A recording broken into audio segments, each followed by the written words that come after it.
Okay, good evening. I'd like to call this evening's Operation Committee meeting to order. We have several agenda items to discuss. I'll read an introductory statement. So welcome and good evening. Our first agenda item is to discuss the board resolution that I brought forward as new business at the school board meeting on August 22nd. This draft resolution to Harrisburg is titled Resolution in Support of Allowing Student Restroom and Locker Room Use to One's Biological Sex, while also offering compassionate accommodation to our transgender students. First, I'd like to make a general statement about tonight's meeting. We are working through a topic that many in our community are passionate about. The board has received over 100 emails from approximately 75 unique individuals. A petition on this topic in our district has accumulated over 3,000 signatures. For this evening, I implore everyone to remember that our kids are watching, and this is an important opportunity to set the tone for our students and community. We are working through a topic, frankly, that will not be resolved this evening, but we need to find a path forward in respectful dialogue from all sides. It is important to note that public comment specific to this first agenda item will happen directly after the committee discussion on this agenda item. That is a change from prior structure. I'm going to reiterate first some points that I stated at the last meeting. I would like to address tonight any transgender students in the Avon School District. You matter to us, and we want our schools to give you the best education to achieve your very best. I'd like to also address parents and caregivers of transgender students. Parenting is hard no matter who and how, and it takes a village. We want our schools to be great partners to you in providing the very best education for your children. Additionally, I'd like to add some context to what has transpired since the last meeting leading up to now. Early last week, I made a recommendation to our board and superintendent to provide additional information to our community in advance of this meeting. I made a request for the following: to change the location of the meeting to a space that could accommodate a larger size, not knowing how many would be in attendance. I appreciate that this recommendation was accepted. I made a request to provide a document to our community that outlines our usual board meeting format. Even though board meeting format is described in policy documents, I thought a document outlining the meeting flow might be helpful for the public in advance of this evening. I appreciate that this recommendation was accepted, and those with kids in the district should have received the communication on Friday. I made a request to provide our solicitor's statement that he read at the last meeting so the community members could digest his statement in tangible form. I appreciate that this recommendation was accepted, and this was part of the communication on Friday as well. I made a request to provide an outline of the current procedure that is utilized to allow for bathroom use exceptions to assist in clarifying what is or what is not being done on a case-by-case basis. I'll follow up on this request. I requested the board review the Boyertown Area School District website, which has documents about this topic, to consider if we should do something similar to provide more information to our community. If you followed our August 22nd meeting or read the solicitor's statement from that meeting, you'll know that a legal case involving Boyertown is relevant to Avon. I will follow up on my request to the board about considering a similar section on our website. Finally, I asked the team to consider a way to better engage the community on the topic of bathroom and locker room usage via a district survey or a series of focus groups to provide a way to have actual dialogue. In my opinion, the district followed a great process recently to engage the community on general school safety topics. I think we could repeat this with regard to bathroom and locker room topics as well. This is something I'll follow up on as well. I made these recommendations for the sake of providing our community transparency and communication on what is a very sensitive topic. Ms. Wolf and Dr. Lynn have taken on criticism for sending an email last Friday to the school community. Please understand that I take ownership for being the impetus around the communication going out. And I know that was out of the ordinary on how we have communicated about board meetings in the past. While the whole board, including myself, did not necessarily agree on everything in the content of that document, I do think we are moving in the right direction for communicating more with the district. I I hope we can do more of that in the future. So if you're upset that a communication went out that was out of the ordinary, please direct your anger at me and not to Ms. Wolf or Dr. Lynn. If you have feedback on the content of that communication or how we can improve, you can share that with the board. Lastly, before I read the recommended resolution, I would like for our solicitor to provide clarity between the old Title IX requirements and the 2024 Title IX requirements, as that is still a point of confusion for many. Mr. Rao, can you please provide some insight and context here? Sure. I think as the board is aware from my public and internal legal advice, as we know, the Kansas federal case, which involves Moms for Liberty as a plaintiff, has issued an injunction that applies to many schools around the state and here in the Commonwealth. Avon Grove is now on that list.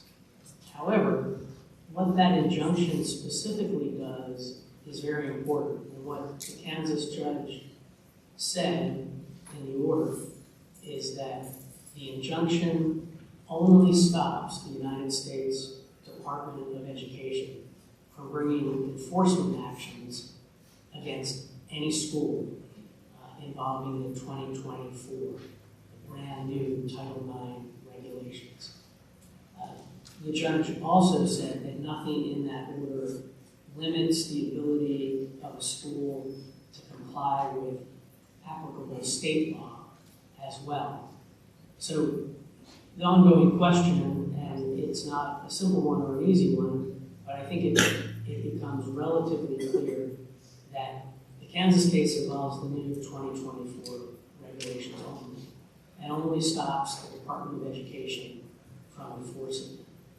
But here in Pennsylvania and in our Third Circuit, as the committee chair referenced, in the Doe v. Boyertown School District case, which is a Third Circuit case, that ruling controls in Pennsylvania, New Jersey, and Delaware.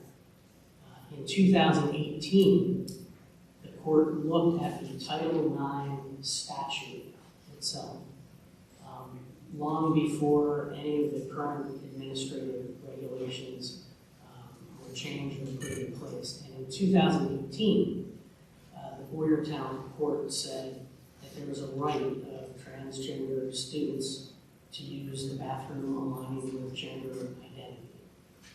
And then in the meantime, we also have guidance from the Pennsylvania Human Relations Commission and the Pennsylvania Attorney General's office that reminds us that the decision from that Kansas federal court does not affect Pennsylvania law, and that the Human Relations Commission regulations explicitly protect discrimination against sex, which includes a person's gender identity or gender expression. So what we're left with in Pennsylvania, in my view, is really the Boyertown case for now.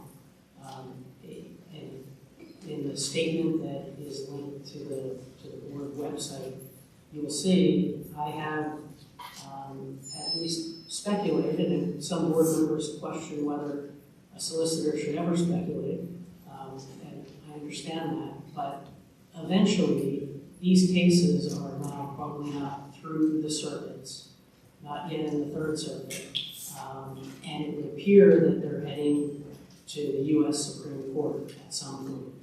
So recently, the United States Department of Justice asked the U.S. Supreme Court to let the 2024 regulations go into place that did not involve gender identity. Essentially, the U.S. the Fed said, let us move forward with the rest of the regulations. The court said 9-0 that these new regulations are so intertwined, and many of them involve complicated procedural rules in the case of complaints and investigations. But the U.S. Supreme Court said we're not going to stand in the way of these other circuits for the time being. Essentially, they're not yet involved on the substance. So I believe what we're left with is the Boyertown decision and the state regulations under the human relations. Thank you. With that being said, let's discuss the resolution that was put forward at the August 22nd meeting, which I will read now. This draft resolution is titled, Resolution in Support of Aligning Student Restroom and Locker Room Use to One's Biological Sex, while also offering compassionate accommodations to our transgender students. Whereas the Avon School District is a K-12 public school system that serves approximately 5,000 students in a rural suburban setting, 34 miles southwest of Philadelphia, Pennsylvania. The purpose of the Avon School District is to foster a learning environment in which all students are exceptionally well prepared to succeed and lead full and meaningful lives. Whereas in lieu of changes to Title IX from the Biden administration, we request Pennsylvania state legislators to enable us to compassionately balance the needs of transgender and gender dysphoria students, specifically with regard to the use of restrooms and locker room facilities in our school buildings. Whereas our understanding of current Title IX implementation is that a public school that accepts federal funding cannot encourage transgender students to use a single-use or nurse's office restroom without fear of losing that federal funding. Whereas we fully support ensuring that students experiencing gender dysphoria are treated with the utmost compassion, care, and support from our school community, including from teachers, staff, administrators, and board members. We will ensure that students identifying as transgender will be provided accommodations and mental health resources if needed as they navigate a pivotal time in their lives. Any instances of harassment and or bullying against transgender students will be dealt with swiftly in accordance with our respective policies. We fully believe that all students have the right to feel connected, accepted, and valued within their learning environments. Whereas numerous members of our community are concerned about children of two different biological sexes using the same school restrooms and locker rooms, therefore be it resolved that the Avon Grove School Board of Directors would like the Commonwealth to grant authority to our school district to refrain from allowing students to use a bathroom or locker room opposite of their biological sex without losing federal funding. Instead, we will provide transgender students the following accommodations for restroom and locker room needs, in addition to the facilities of their biological sex, if their parents or guardians wish them to have such accommodation. Single-use restrooms, other restrooms, nurse's office, etc. Be it further resolved that we ask the Governor and General Assembly to expeditiously advocate to the federal government on this topic in order to remove undue pressure from individual school districts and communities. It was a date that's prior, but it's a result and enacted this 22nd day of August 2024.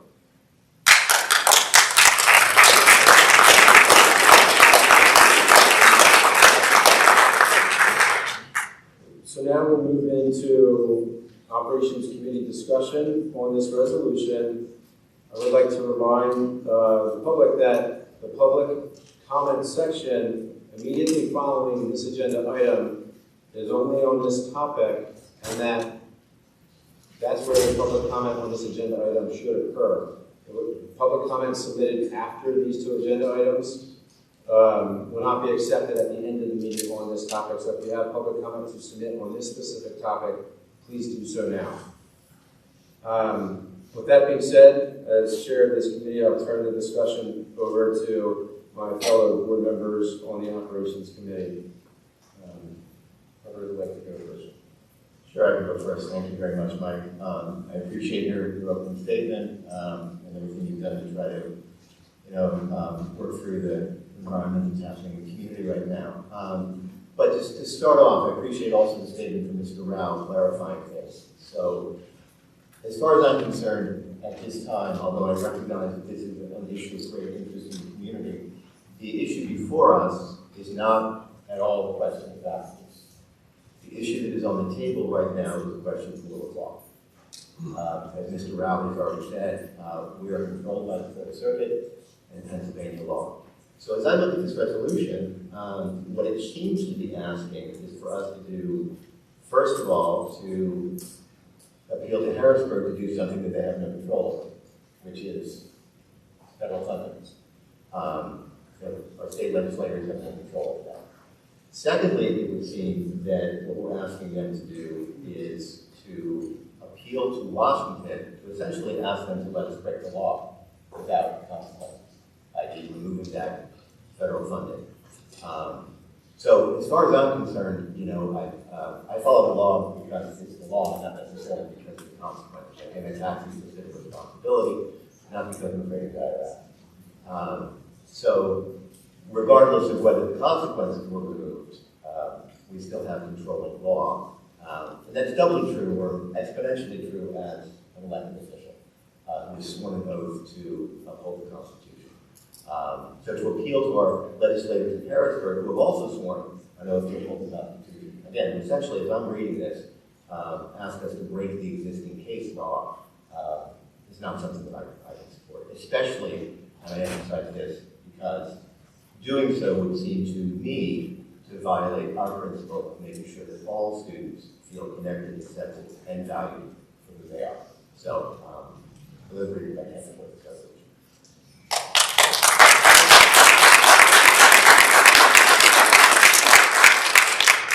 Thank you. Go for your comments.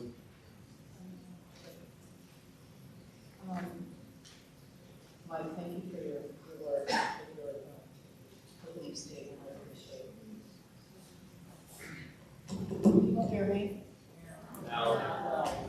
Okay, closer and louder. Mike, thank you for your opening statement. I appreciate that. I also have a concern about, as an elected official, being asked to go to Harrisburg, in essence, to break the law that's already in the books. But for me, that is also important, is the idea of supporting all of our students. And part of the law that is being addressed here has to do with no discrimination against any students. And I recognize that within this resolution, it's asking so that the school district could provide single-use restrooms and other restrooms for transgender students, but that's still restricting and discriminating against them being able to use all of the facilities that are open to them. So I have both concerns that as an elected official that we're going to be asking Harrisburg to support us in not following the law, but also a concern about not supporting all of our students within this Avon School District. So I would not be supporting the resolution for that reason.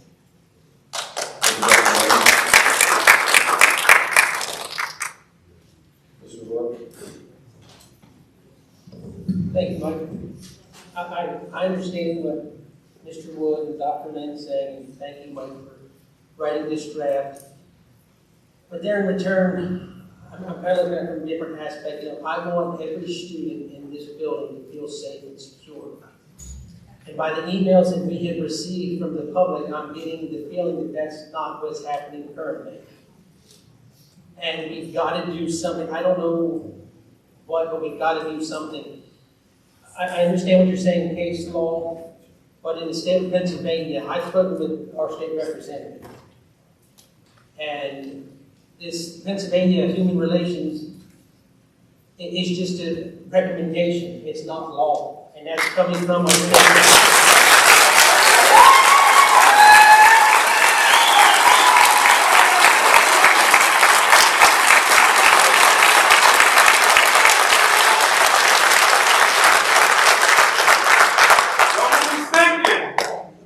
Now, with that being said, I feel it's our sworn duty somehow to accommodate everyone. We've got to redo things. We've got to look at things differently. And this has kept me up many nights here lately thinking about what we can do. I don't have the answer, but there's 9 of us that need to work together to figure something out and ask for some kind of relief from Harrisburg. We have got to do something because at this point, our transgender students, I do feel for them, but sadly, I feel like right now we're using these children is some kind of political gain somewhere along the line that I don't like.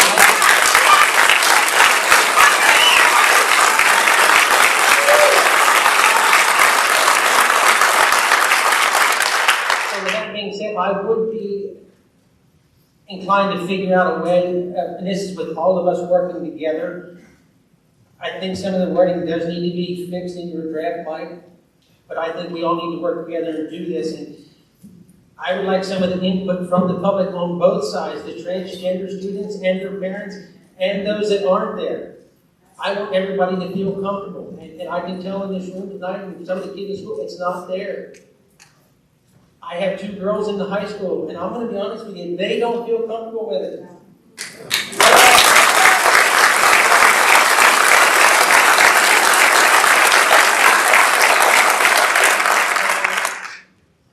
I don't know where we stand with this, but we've got to do something, and this is something we've all got to come together as a board and make a decision. So, thank you.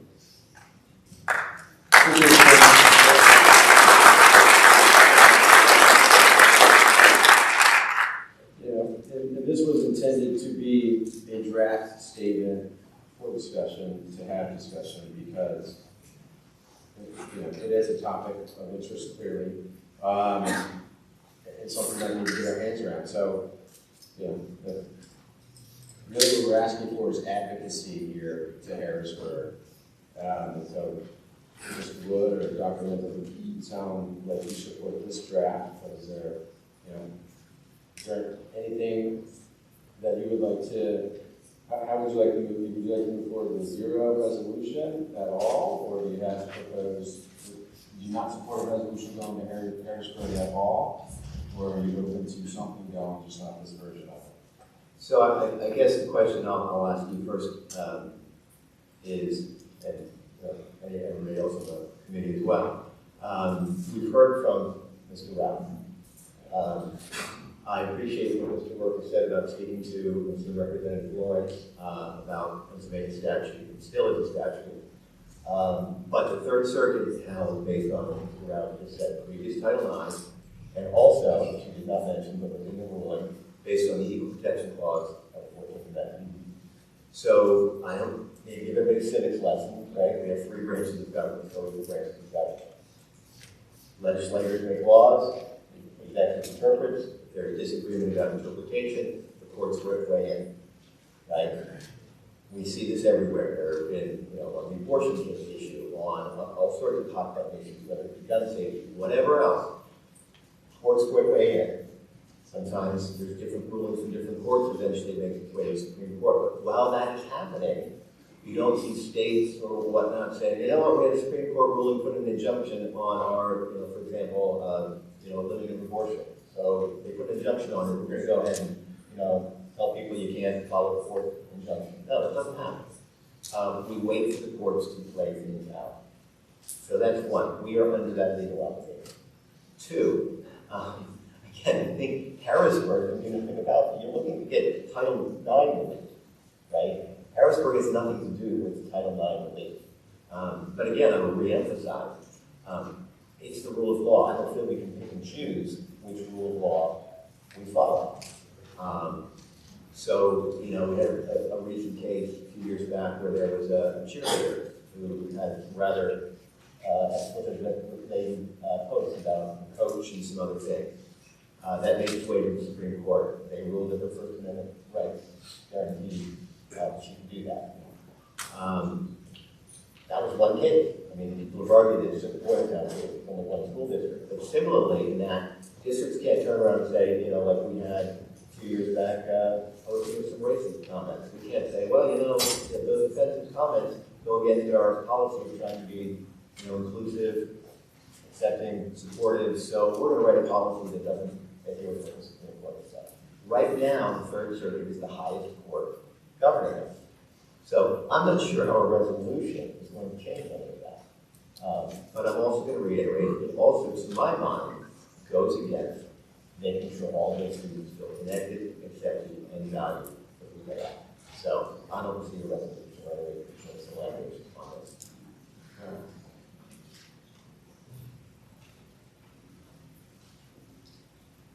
I would agree with Mr. Wood, but what Ken had to say, I think as us, as a 9-person board, need to discuss this more, and there is a law that's in place that we need to abide by. So what do we do within the law? And it may not be what you want as a community, it's what we have to do as elected officials to work within the law, not to break the law or change the law until the courts address it. So it's up to the 9 of us to talk more. We have heard the community. We have not heard from all of the community, but we've heard from a specific group of community members on how you feel. You're here, you've been here in a lot of our meetings. But that doesn't take away that we can, as Mr. Wood said, break the law. But we have heard you, and as a school board, we need to talk more about how do we operate within the law and listen to the community, all of the community, and while also supporting every student that attends this school district. So I'm not sure, I don't think it's a matter of a resolution. I think it's a matter of us as a board having some very difficult conversations and staying within the law. So Mike, can I ask you, because you asked the question, you're going to put forward a resolution. Do you see changes to the language of the resolution, or are you comfortable sending the resolution to Harrisburg as it is? I mean, you're the one who drafted it. Maybe you see the legal framework differently than Dorothy and I see it, or it's been moved forward by itself. I think, are you comfortable with, or do you agree with the framing I have of essentially it's asking us to in some way circumvent the law without any consequences with that in mind? I put this resolution together in draft format, hoping to get some feedback from the board, which hasn't occurred until this evening. Hoping to get feedback about advocating to Harrisburg. If we need to tweak the language or make some modifications, that's something I'm okay with. But I don't think there's any harm in letting Harrisburg know how a significant portion of this district feels about this topic. We have heard from a lot of folks on this topic, and right now there has not been a mechanism for adequate dialogue with our community on this topic.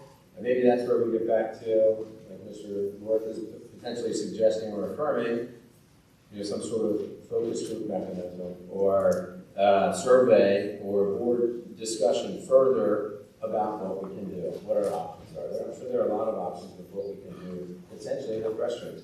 I do have concerns about the locker rooms. We could potentially rip the doors off the restrooms and make floor-to-ceiling stall doors. That could be an option with a common wash area. But my understanding of the locker room usage at this point in time, and Mr. Rao, you can correct me if I'm wrong, is that a biological male student who identifies as a female can be in the same locker room as a biological female student and disrobe and change just like they normally would as part of what goes on in the locker room. Doesn't matter if one student's a senior or a freshman. Our locker room, the procedures that we have right now, that is my understanding of how situations in the locker room could occur. Is that correct? I'd say that the Boyertown case did not, is a fair question.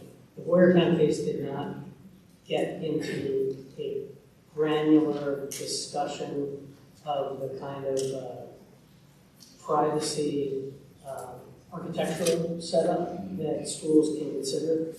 What Boyertown basically concluded was that the mere presence of a transgender student in locker room restrooms is no more offensive in the Constitution or Pennsylvania law privacy interests than the presence of other students who are not transgender. And nor does the presence of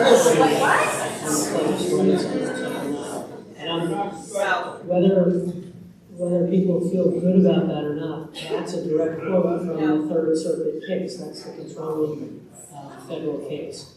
Now, so that said, districts can adjust architectural setups to create additional privacy for everyone. That I know that can be complicated and expensive, but that is certainly an approach, and I think a lot of districts are looking at. So, if I can try to refocus, we do have again, the top topic on the agenda is the resolution. There's an intent behind writing the resolution as well, though, but I guess I'm just trying to clarify.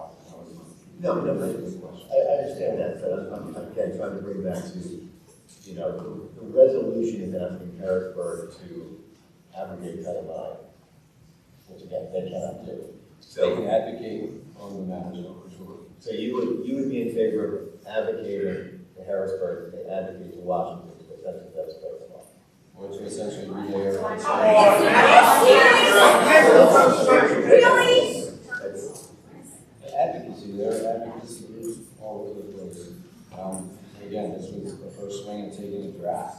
Hopefully receiving some input. And so, yeah, absolutely. I'm not at all, I have no regrets about putting forth a draft resolution for us to advocate to a higher authority, to hopefully then in turn advocate to a higher authority.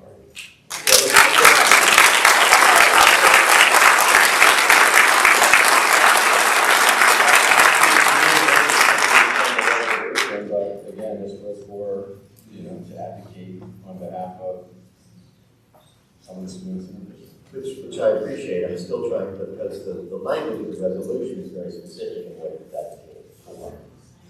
And I think I've expressed again, that resolution discussion on the board. Also, if you feel the need to change any language, I'd be happy to modify language. So, yeah. That's something you want to work on. Again, as it stands, what it's advocating for, like Secretary says, you can work on. Something that Leave it the way it's been. Yeah, try to refrain from shouting. Listen, I would put forward on the draft if the board would do that. To continue to advance advocating further. But I mean, the way it sounds now, if we're at a push right now, I mean, this resolution doesn't advance any further, I assume. Is that right?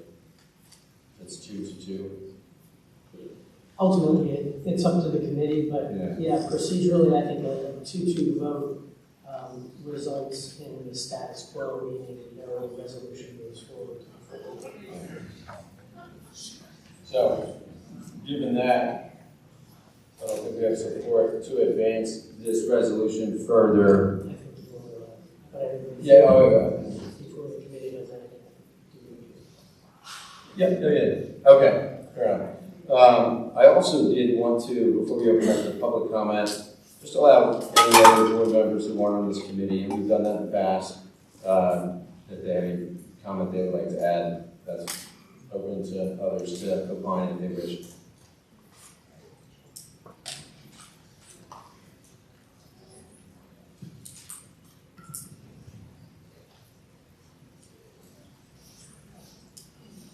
Thank you. Can everyone hear me? So I'll stand up. I want to thank Mr. Wooden for introducing this resolution, and I would fully support it. I do appreciate Mr. Wood's comments about some of the language, asking Harrisburg to advocate with the federal government. I think we could clean a lot of that language up. I'd like to see it have a shot with the full board. One other thing I would like to say, thank you, Mr. Ward, for your comments about the PHRC. And I also have to add that while I understand that the Third Circuit case is the ruling case, the legal landscape has changed dramatically over the last 6 weeks. There are all kinds of other circuit court rulings that directly refute everything the Third Circuit said. So I think we're acting a little prematurely in making the decisions we made about bathroom use, and I welcome the opportunity for all 9 of us to work together and really advocate to do what's best for all of our students. So thank you.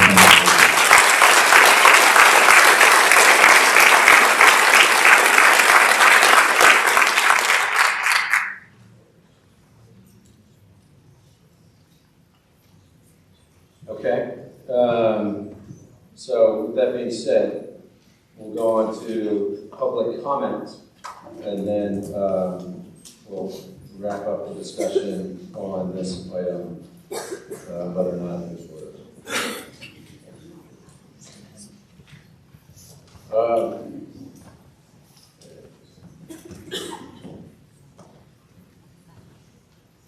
Okay, so for public comment, comments must be addressed to agenda item 2.01 only, which is this resolution. Public participants must be a resident or taxpayer of the district. Comments by individual members of the public will be limited to 3 minutes during each comment period in accordance with the board's rules. All statements shall be directed to the presiding officer rather than to individuals. According to board policy number 903, public comment is limited to 30 minutes. That can be extended if necessary, if needed, by the chair of the committee. So with that being said, extended public comment, then need approval from the specific committee or the chair decision? Chair decision with the input of the committee. So I think you can move through and see how far you get. Okay, that's good. Our first public comment is from Madeline Alvarino from the London Township. Apologies if I pronounced that last name incorrectly.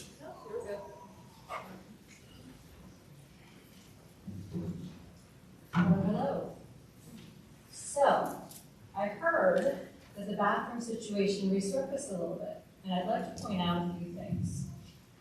First, the trans kids, and I assume the concern is with the trans girls using the girls' bathrooms, are not linebackers throwing on a skirt in order to assault girls in bathrooms and locker rooms. They are young people struggling mightily and just trying to figure themselves out. They are not infiltrating bathrooms for weird, deviant, and nefarious purposes. That's other people putting that on them. My daughter was on the varsity tennis team for 4 years here, 5 years ago. I knew every girl on that team, and I can tell you that every girl on that team would have shown a trans girl in the locker room dignity and respect. These girls aren't showering in the locker rooms. They're not getting naked in the shower rooms. They're throwing on a uniform and they're going out to play.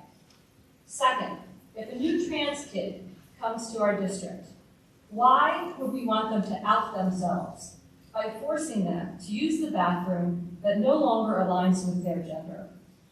That doesn't sound safe to me. Third, why is this not an issue being handled decisively between the trans child in question and guidance? How is it anyone else's business? And can we count mind our own darn business?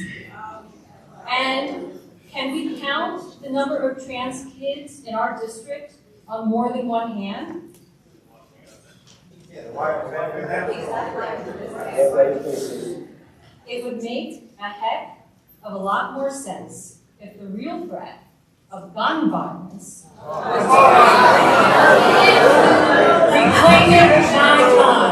reclaiming my time.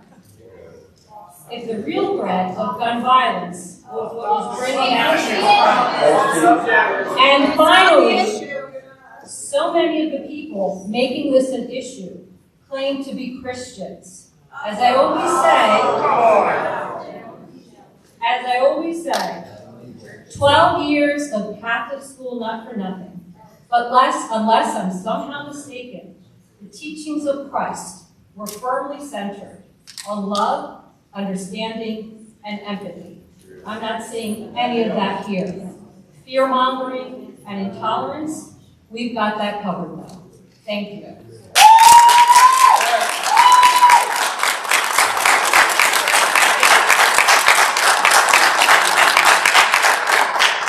As a reminder, please try to refrain from interrupting a person within their public comment and for applause afterwards. That will just slow up the process. Our next public comment is from Kara unmute? Have a reason? Sorry. That's all right. After I'll be ready. West Road Township, or West Road Borough? Hello, my name is Kara, and I'm a parent and taxpayer in Avon Grove. As a former student athlete, I'm alarmed by cases around the U.S. of female athletes' gender being questioned because of their appearance. In Utah, a high school female basketball player was publicly questioned about her gender by a school board member on Facebook. I am reminded of how many female athletes may prefer short hair, like I did for many years, and how many of our sons prefer long hair, much like Brandon Marsh of the Phillies. Policies focusing on gender identities are not only completely lacking in compassion, their enforcement would be costly and absurd. If this policy shift were approved, how is the district going to enforce it? It is challenging to tell a child's gender simply by appearance, and the assumed primary indicator of biological sex is genitalia. If the district is going to start mandating and paying for physical exams for all students, so doctors will certify a child's genitals, then must this child share such privileged medical information with the district, the teacher, and peers? Maybe children will be assigned color-coded wristbands signaling their sex to everyone else. Will gym teachers have to start looking down kids' pants to determine which locker room they enter? If enforcing gender rules in bathrooms is what matters here, then why not extend these policies to adult visitors as well? When any institution singles out a particular group and requires that they are subject to a policy that is only directed at them, it is not compassion, it is discrimination, and something against which this district would have to defend itself, probably in a court of law, and probably at great cost to us, the taxpayers. Is the school board ready to set aside money for lawsuits because they are violating the civil liberties, particularly the right to privacy, that all Americans are due? These are resources that will no longer go towards learning, greater mental health resources, or better pay for our teachers. More importantly, however, is that singling out transgender kids harms them. The evidence, which I'm happy to share with you at a later date, I have plenty of resources, is overwhelming that transgender and gender diverse students have much higher risks of depression, anxiety, and suicide attempts. The best tool to prevent this alienation is ensuring transgender students feel supported by their families, their schools, and peers. Even this mere proposal of changing bathroom policy signals to the trans kids in our communities that folks in their community do not support them, and that is disgraceful. If, instead of ensuring our students access to resources and opportunities to prepare them for the future, this board is interested in pursuing a solution in search of a problem, please don't spend my hard-earned tax dollars to do it.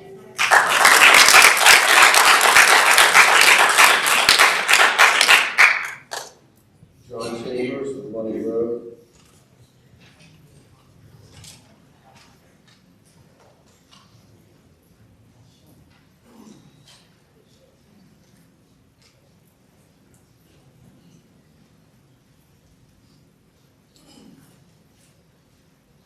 Hello, I'm John Chambers. My wife was in the last meeting, Miss Anatomy.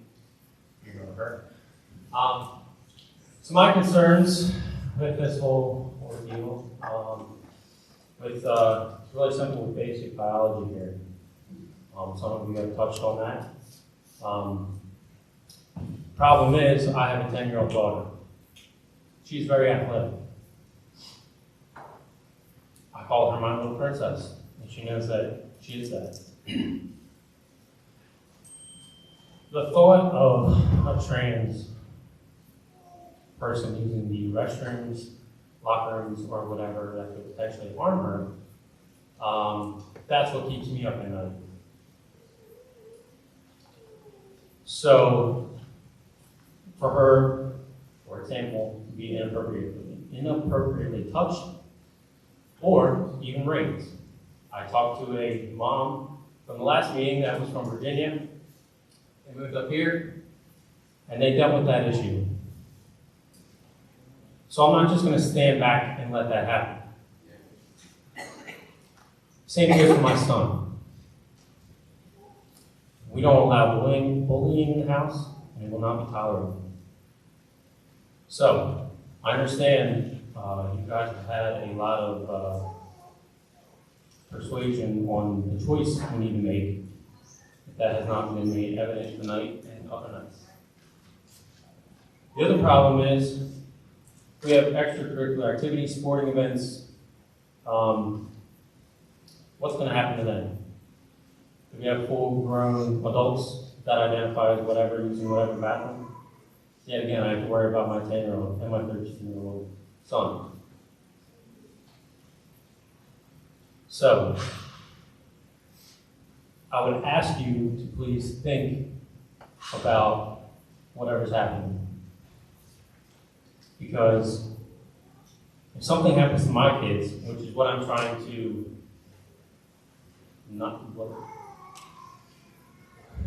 what I'm trying to prevent from happening. Because once it already happens, then I'm coming full speed at whatever I need to. Whoever I need, and don't take it as a violent act. I've already informed both of my kids that we are not being violent, we are not being rude, but if something happens, they are to take whatever actions are necessary. My 10-year-old said, well, I'll be called to the principal's office. And I said, well, then I'll get a phone call, and then I'll see my So we're here to protect our kids and to make sure that doesn't have any life-scarring effects.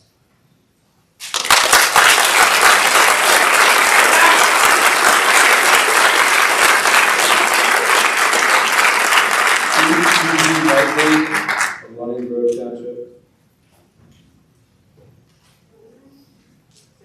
What's the name? Susie Knightley.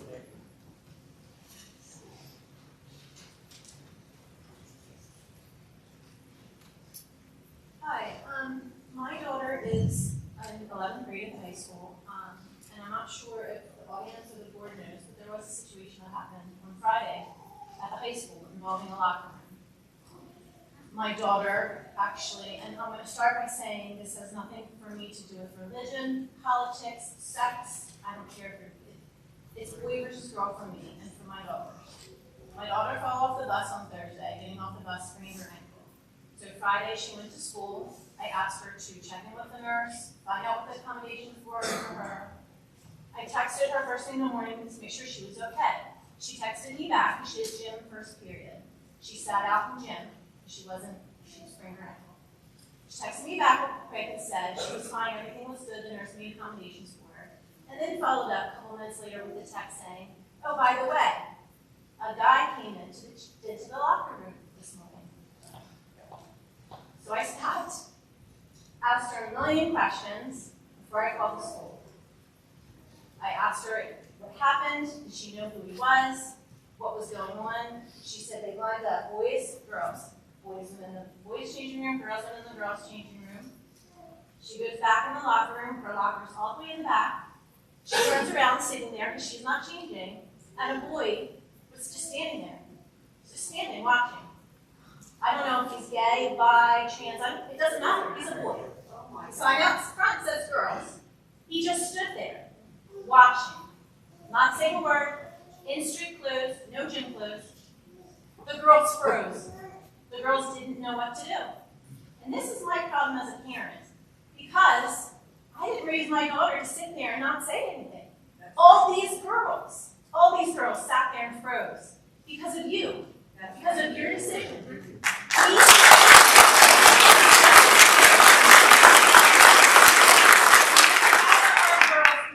They're little, to control their situation, control your environment. We empower them. We tell you have a voice, you have a choice. You know what to do in these situations. And our girls froze. A senior girl finally stood up and said, get out, you don't belong in here. And he left. But the takeaway for me is I'm sad and I'm angry because those girls didn't know what to do because of the decision you made. Was he allowed to be there? Was he not? Who knows? Because nobody said. Nobody knows. And they stood there and let it happen. No one knows what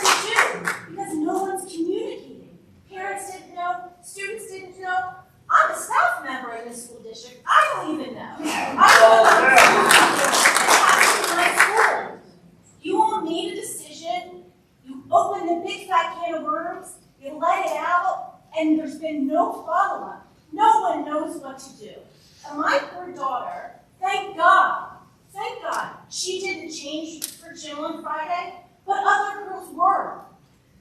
And my fear isn't about trans or phobia or any of that. I don't care what it is. He's a boy. He should not have been in there, standing there staring at our girls. He did it wrong.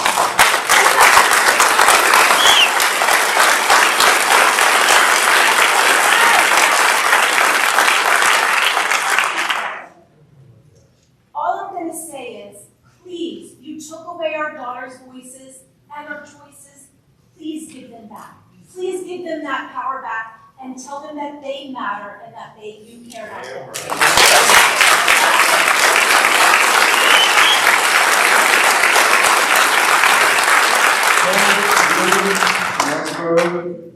Say again. Cole Wood.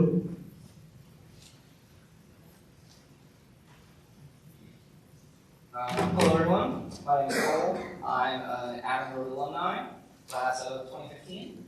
So, it's been a few years since I was in high school, but I have pretty good memories of it. But it was also definitely a very stressful time for, I think, all students, myself included. When you're a student, you worry about having class on time, what your grades, what college we're going to get into, what's the cafeteria have for pizza this week. But I was lucky in high school because I didn't have to worry about if I would have a place to go to the bathroom, and I didn't have to worry that my identity was going to be made the subject of a political witch hunt. And I can only imagine how much harder and more stressful it would have been if that was the case. So, in my opinion, this board should be making it easier for students to go through school and prepare themselves for the future. They shouldn't be making them harder, or their lives harder. And so I would urge the board to not give it to hate and to vote against this resolution. And if there are any queer students listening, I want you to know that there are people in this community who care about you, who accept you for who you are, and it does get better. Thank you.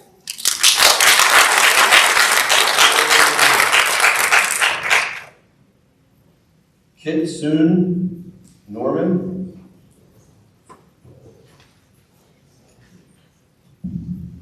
Hello, I am here as a representative of the high school trans community. We are not the problem.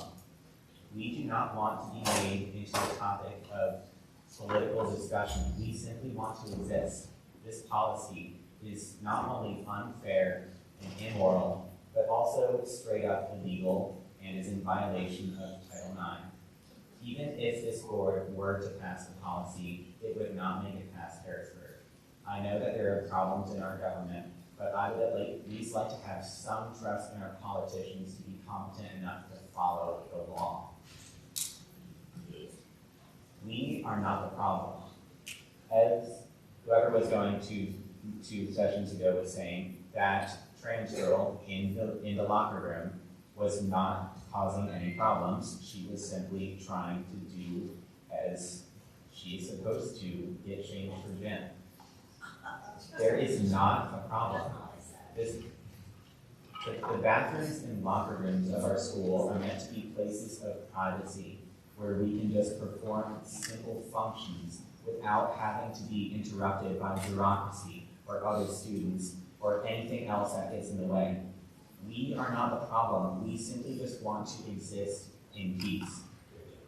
We appreciate the support that you've given us so far, and we would hate for any of this to have to be taken away because of a few people trying to propose an illegal resolution that would both impede on our rights and take away our personal freedoms, and overall make this school much of a less safe environment for us.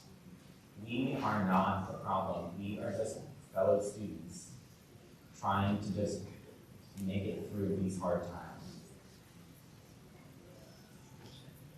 Please do not support this resolution. This will end very badly for all of us.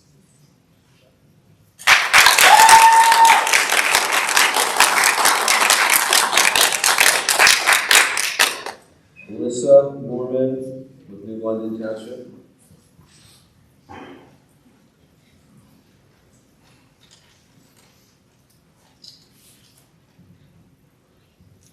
healthy kid.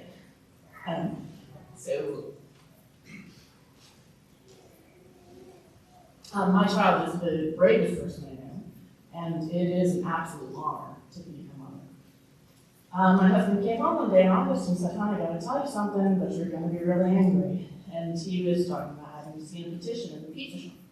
The subject of this petition was to keep transgender kids out of the gendered bathrooms and force them to only use single-use bathrooms. The petition stated that children in the gendered bathrooms were less safe because of transgender students. It honestly pains me a little bit to say, after hearing all the hateful anti-trans rhetoric here on August 22nd, that I kind of agree with what the petition is asking for in the end, which is to open the single-use bathrooms. Now, let me be clear, I don't agree at all with the fear-mongering and the disinformation behind the petition and behind Mr. Wood's proposed resolution. I don't agree that you need to exclude our trans kids from the gendered bathrooms. But I do agree with the end result. The simple fact of the matter is that the transgender kids are not the problem, but rather are the victims. The policy of the high school to allow the students to use the bathroom of their identified gender has been in place for multiple years. It is not, as the petition leads people to believe, a new policy. Has this policy actually been an issue for the students in the gendered bathrooms prior to this petition that whipped up fear and disinformation amongst the parents? My child cannot use the boys' bathroom because she'll get her ass kicked. My child cannot use the girls' bathroom because she'll get her ass kicked. So yes, I am 100% supportive of the high school administration's current policy to allow any child to use a single-use bathroom. Think of the number of kids this will help. The cheerleader who maybe is a shy peer, the football player who maybe gets a nervous stomach on game day and needs a quiet place to use the bathroom. The quiet, shy kid who gets bullied in the bathroom simply for being the person they are. And yes, the transgender kids who don't feel comfortable using the gendered bathrooms, not because of the other transgender students, but rather because of the overwhelming majority of the student body. Oftentimes, the aforementioned students will go the entire day without using the bathroom at all, rather than use a bathroom they feel unsafe in. These transgender kids have to be so brave every day just to walk through the doors of the school. They have to be brave enough to withstand the stares, the whispers, the outright bullying, the sexual harassment. Every day, they have to be brave enough to withstand the disinformation and the fear that their parents instilled about this marginalized community. I just want one thing to be easy for these kids. One damn thing. I just want my kid to have a safe place to use the bathroom.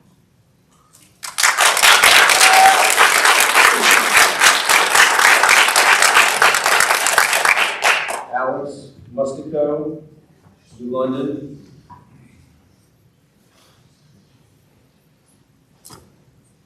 Hi, I'm Alex. I'm a former inner city school teacher, turned part-time coffee roaster, and a full-time dad. I've lived in this community for the last 9 years, and I've got 3 kids in the district. I'm here to talk about something I'm currently experiencing: fear. Fear is the most primal and powerful of all emotions. It triggers our fight or flight response in a life or death situation. It can save our lives or those we love. However, left unchecked, fear can be very dangerous. We can be overcome with fear, manipulated by fear, controlled and divided by fear. Fear can cloud our judgment and cause impulsive decisions not based in fact or evidence. Fear can cause emotionally charged reactions that once our fears are lifted, we regret. During COVID, I was manipulated by fear. I let my fear control my emotions and react in ways I now look back and regret. Being immunocompromised, I was afraid of catching COVID and not ever fully recovering or possibly dying.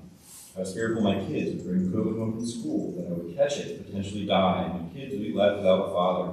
I wanted my kids to continue to go to school and have a sense of normalcy. I wanted everyone to take the recommended precautions, distance themselves, wash their hands, wear a mask, but I was told I was living in fear, that I was twisting or misrepresenting the facts or data and pushing my views and life choices on others, and that I was infringing on others' rights and their personal choice not to take precautions, that I was being duped by the media, the scientists, the political powers that be. I lashed out in anger on social media and the people who were my neighbors, my friends, and my family. I know many here tonight are also here because of fear. fear for your children's well-being and safety at school, which is understandable, but this resolution is not based in fact or evidence. This resolution is based solely in fear. It's politically motivated. It is designed to further divide our already politically divided community. It is intended to harness our fears and stoke outrage and anger, all for what? All for some votes. This resolution is a waste of the school board's time, energy, and resources. Even if this resolution were to pass, it wouldn't be taken into consideration once it were to reach Harrisburg. This district already has protocols in place to make sure that student bathrooms are safe and appropriate for all students. Transgender use of the bathrooms between the students, parents, and the school administration. Transgender kids are just that, kids, children that deserve the same basic human rights as any other human being. They are no more likely to be inappropriate in the bathroom than any other child. Trans kids deserve to feel safe and secure at school, just as all students in every Grove School District. If you or your child is fearful of the possibility they may happen to be in the same restroom as a transgender student, that is a fear you should take up with your school's administration. Fear is not a valid reason to infringe on the basic human rights of others. Don't let fear rule our community. Let's protect trans kids.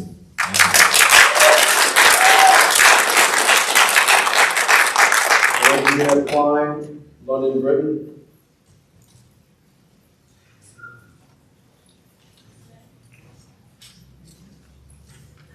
Thank you for listening. I've been in this community for 20 years. I have 2 students in this district currently, and one 2024 graduate of this district.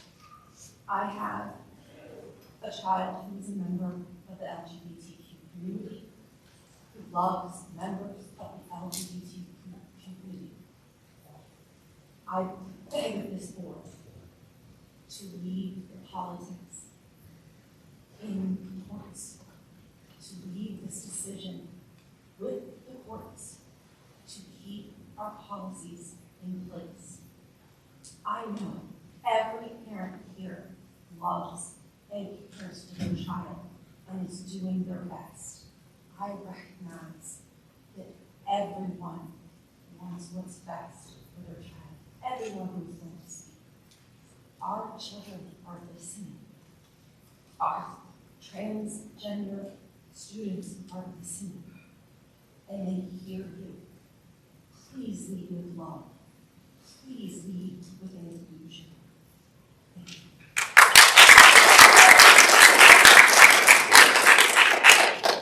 Connie Warble.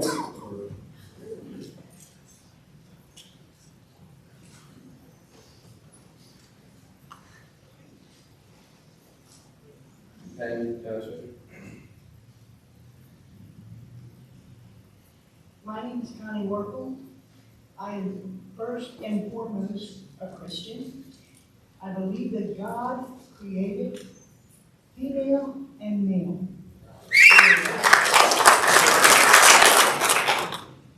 But I have a member of my family who is going to be a transgender. I don't agree with it, but there's very little I can do about it.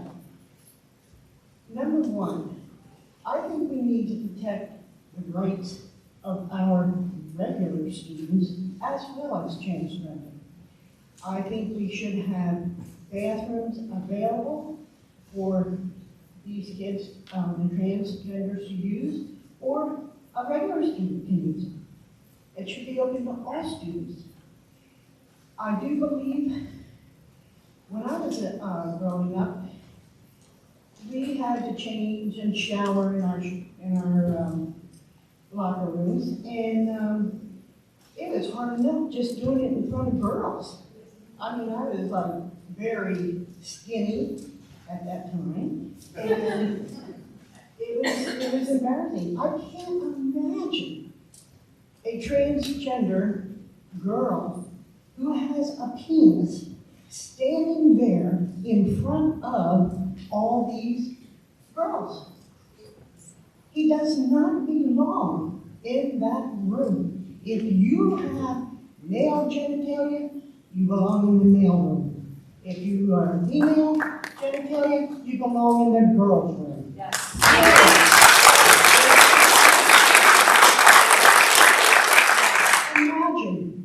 your children going and changing. Imagine how they feel when those girls didn't know what to do. They didn't know whether they should change.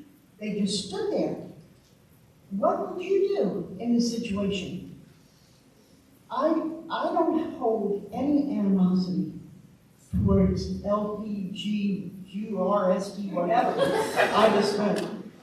I don't understand it, but I don't hold animosity towards anybody. And I believe that we have to be sensitive to all our children. But in a way, I think you're using the transgender for monetary gain. First of all, you tell us it's a law, but now we find out it's not really a law. Tell the truth. Just tell the truth. And God bless America.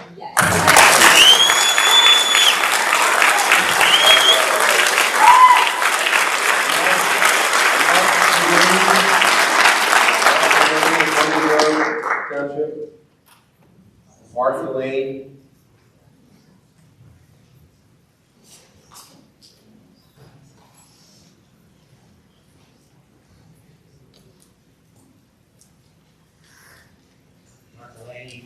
Township. I thank the school board for their efforts. It's been correctly pointed out that this is not a state level problem. If we're asking them to advocate for us, I think we're abdicating our responsibility as citizens. I'd like to know who in this room wrote, emailed, or called Senator Casey, Senator Betterman, or Representative Houlihan about this issue. When I turn around, I want to see everybody's hands up, right? Right hands. Thank you. So, if this is a legislative problem, it should be addressed by our legislators. I know it's not a state level problem, but I have communicated with my senator at the state level and my representative as well. So I feel like that's my responsibility as a citizen and a taxpayer. So I wish you guys good luck with this. It's a growing problem, and I know that a lot of people in this room feel strongly about this. I'm school kids in the system, and I'm known to work in the balance of the law to make this happen. Thank you.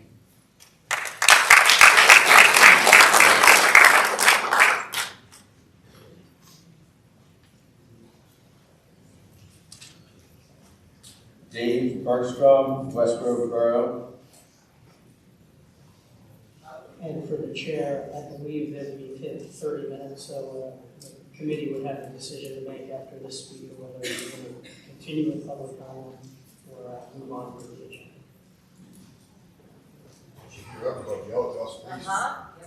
Hey guys, from West Grove. First of all, I want to challenge the school board to bond together and write a policy. I know that you say that there's a law out there, there's precedent out there. We have the Third Circuit Court, we have Boyertown, we have West Grove, we have Avon School District. And our students need to be protected and they need to feel secure. So when our kids come to school, they need to know that there's a policy that enables biological boys to use biological boys' bathrooms, biological girls to use biological girls' bathrooms, and the two don't meet. That's secure. Open up the single bathrooms for people that have a problem with whatever. I want to let you know, you are our elected officials.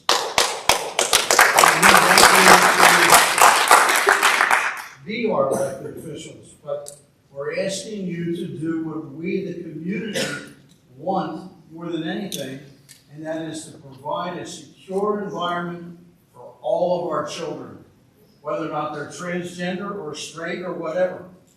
But write a policy that protects our children. And I would say, don't worry about Boyertown or Third Court. Make us as parents feel secure that our children are going to a place where they're not going to be surprised by having someone of the opposite sex in their locker room changing when they're changing. That should never happen in the school district.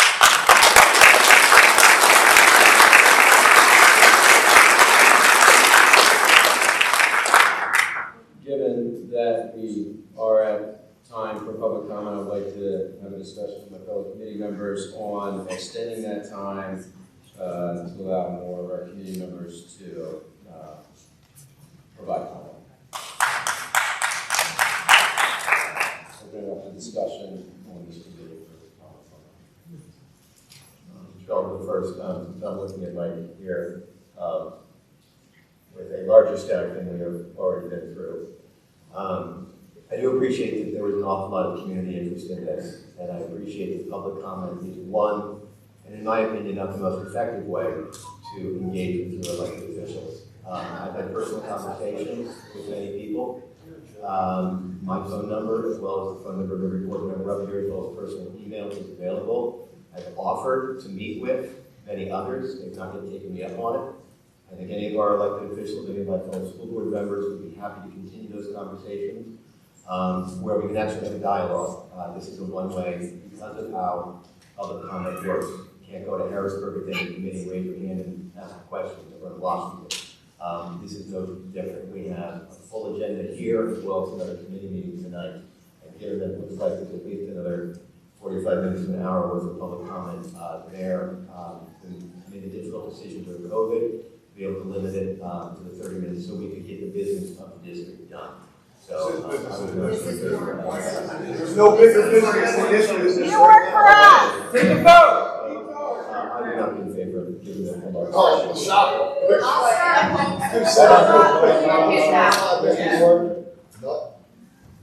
Lose their funding. With the stack of requests we have, it's our sworn duty as elected officials that we represent you folks. And you guys have a right to speak to us no matter how long.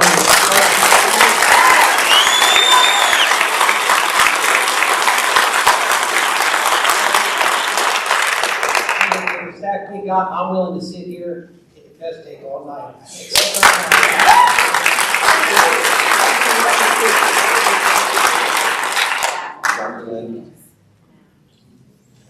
I would say that we go work and listen to the community.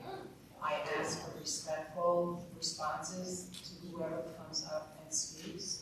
We did, on occasion during the pandemic, we went over the 30 minutes, and that was a very broad discussion also. So I'm willing to wait through this period of time and allow the community to speak. Please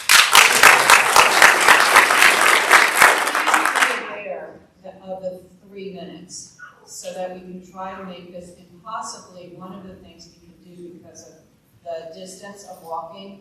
Mr. Wooden, if you could do 2 names so someone is waiting so that it's easier flow and it won't take as long of a time. But if we could do that, I think we could get through it quicker than what we have. I support extending the time period for public comment as well, given that 3 out of 4 of the committee support that, we're going to be moving forward with it. I will also take Dr. Lynn's suggestion of announcing 2 names. Devin Purcell with Penn Township and Vivian Reagan with Franklin Township.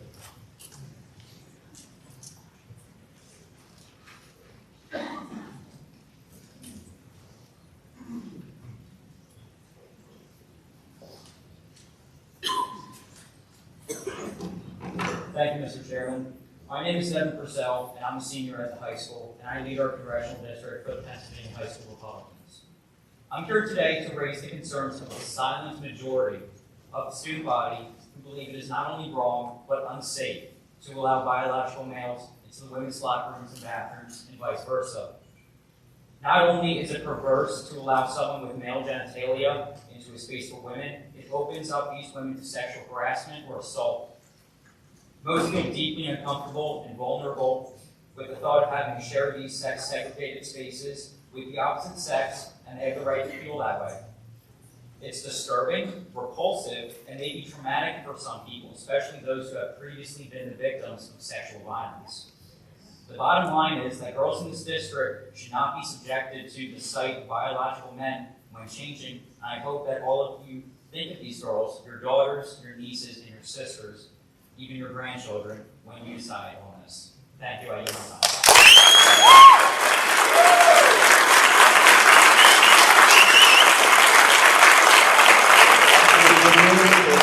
Jerry Lamastra with London Grove Township. Hi, my name is Vivian Reagan, and I live in Franklin Township. Frankly, I did not intend to speak today, so it's not off the cuff, and it's the first time I've ever done this. I have lived in the school district and had children in the school district for 17 years. I moved here from Delaware because the district was so good. I also happen to have a gay daughter and a bisexual daughter, who both graduated from Avon. We moved away from Delaware due to the bullying that was going on. I understand when people talk about bullying. However, I now stand here as the stepmother, who I consider my own daughters, of 3 little girls. A 13-year-old, a 12-year-old, and a 9-year-old. And when this information came home to me last year, so we've been talking a lot about the single-use bathrooms in the high school. What are we doing in the middle school? These little girls are going through the most difficult time. Their bodies are developing, they're just getting their periods, they feel awkward in their own skin. Why do all of them have to be put out? Because of a very small population of people. We don't do that in any other way, shape, or form. We just don't do that. And I worry for my girls. They come home and tell me that they are upset, and they're nervous. And there was a boy in the locker room, 8th grade. Elementary school's next. Yeah. What are we going to do about this? I personally have empathy for everyone involved. As I said, I have a very diverse family myself, but I believe in biology. And the biology is, my 3 daughters should not be exposed to males in a bathroom, in a locker room, in a gym class. It should not be exposed. They wouldn't see their friends' penises across the street. Why should they see them in school?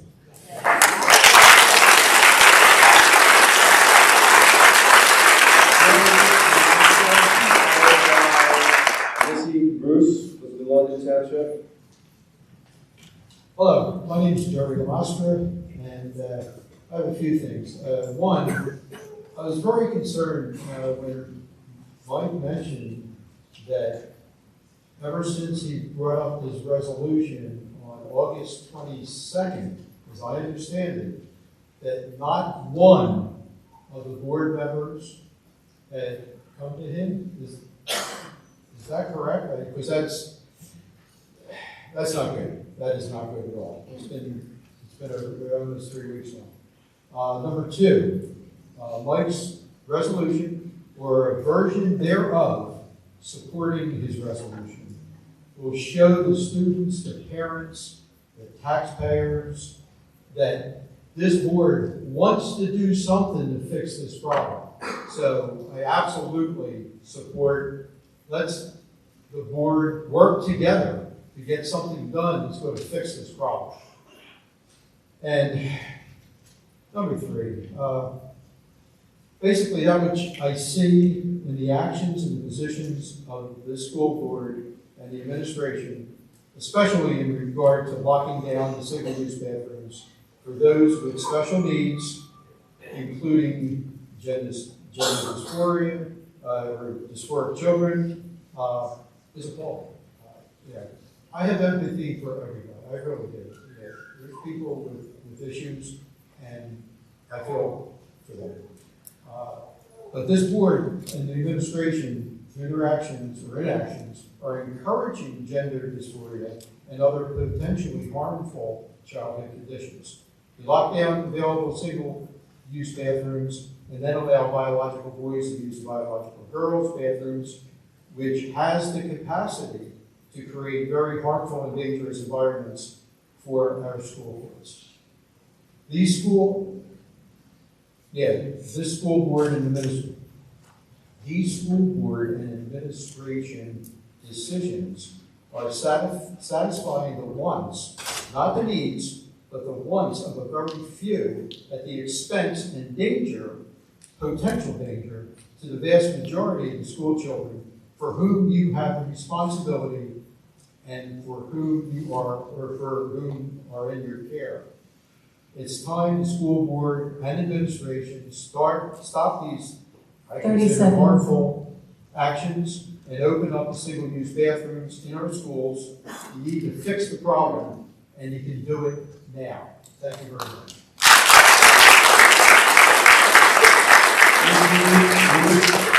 Followed by Shelley Sanders of London Britain Township. Good evening. My name is Missy Bruce, and I'm thankful for the opportunity to speak to you. During August's board meeting, several members of the community were given the opportunity to voice their concerns regarding transgender students and their right to use the bathroom and locker room that best aligns with their gender identity. The comments consisted of references to one's physical anatomy, specifically genitalia, as well as Bible quotes and questions of student safety. To clarify, the safety being discussed was not that of transgender students, but of all the other students. The reality is, transgender students have a greater risk to their safety. By reducing transgender students to their anatomical parts and implying that there is an inherent risk in allowing them to use the bathroom and locker room that aligns with who they are is demeaning and grossly inaccurate.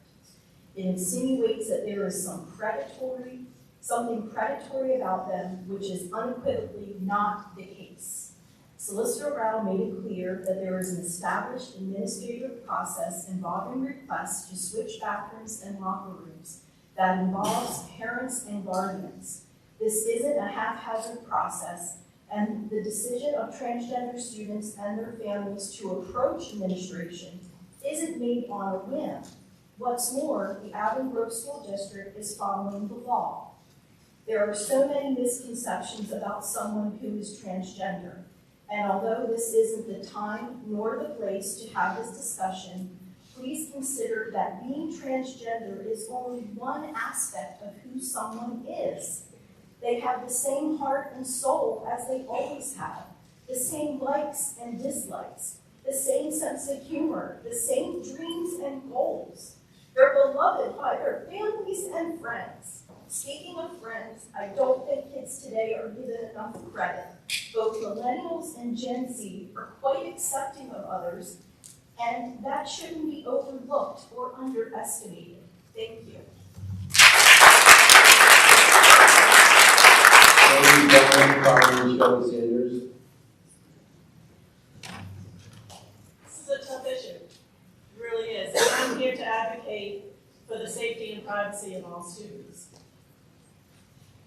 And I wanted to speak specifically about Boystown and the case law that you're hanging the current policy on, because Boystown involved only 10th through 12th grade students that were on campus.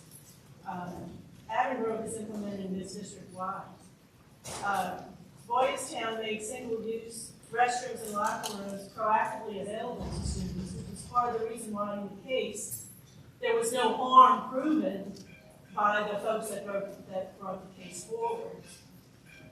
I think that you don't consult this problem in the best interest of all students without anyone being discriminated against, anyone feeling threatened or whatever. You should be able to solve this problem on the whole spectrum, wherever anyone is, the most religious person who's concerned about their children to the most liberal person. And the woman who spoke before me is correct. Because I did research on this. I wanted to understand the issue before I said anything. And a lot of kids are bullied and they are beaten up. There's a high percentage that are. But there are also a lot of people who are uncomfortable. And it's also a fact that girls have in fact been raped in Maryland, Virginia, Oklahoma, California. And I stopped researching after that because I didn't need to see anything else. You ought to be able to solve this problem. Also, Boystown didn't address cisgender. Okay, so the mom earlier who spoke about a boy just showing up and they didn't know what to do. The reality is, and it doesn't, I'm not here saying anyone in Avon Grove is a problem, but you do have students and other people coming from the outside for games and whatnot. So this is a universal issue. It's not just a policy for students within Avon Grove. So they didn't address the cisgender. students who change, that they're fluid.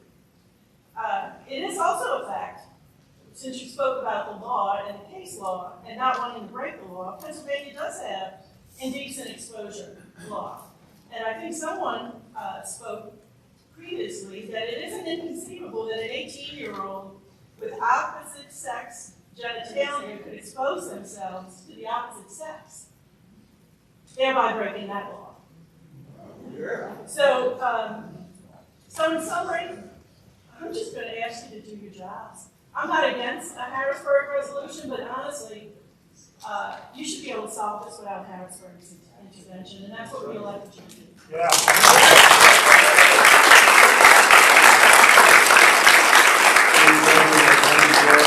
Followed by Brian Kilroy of One in Britain.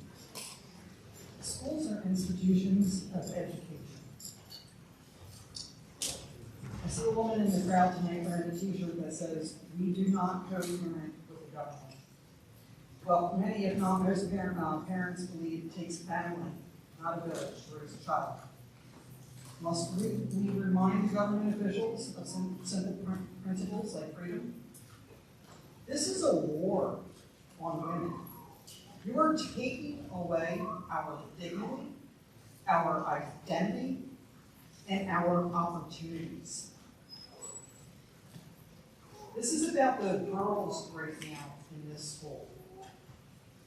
Rules, policies, regulations, and laws cannot be in conflict with the Constitution, and I believe your solicitor knows that. You govern at the consent of the people. Clearly, you do not have that consent. The people are the higher authority. The Pennsylvania Constitution says in part, quote, "No human authority can in any case whatever control or interfere with the rights of conscience, unquote. This explains why you cannot violate a child's right to bodily privacy. In fact, you took an oath to uphold the constitutions of the United States and Pennsylvania.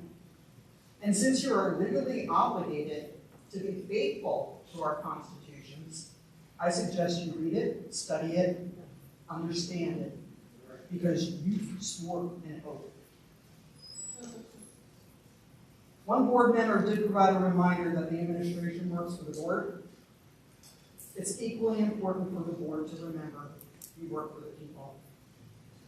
Do you remember the famous speech given on November 19, 1863, that ended with, quote, "This nation, under God, shall have a new birth of freedom, and that government of the people, by the people, for the people, shall not perish from the earth," unquote. It appears it has been forgotten. Because it's been reported that the people who have come before this board have been described as a distress. 30 seconds. And after hearing that, I believe the superintendent should step down. Yeah.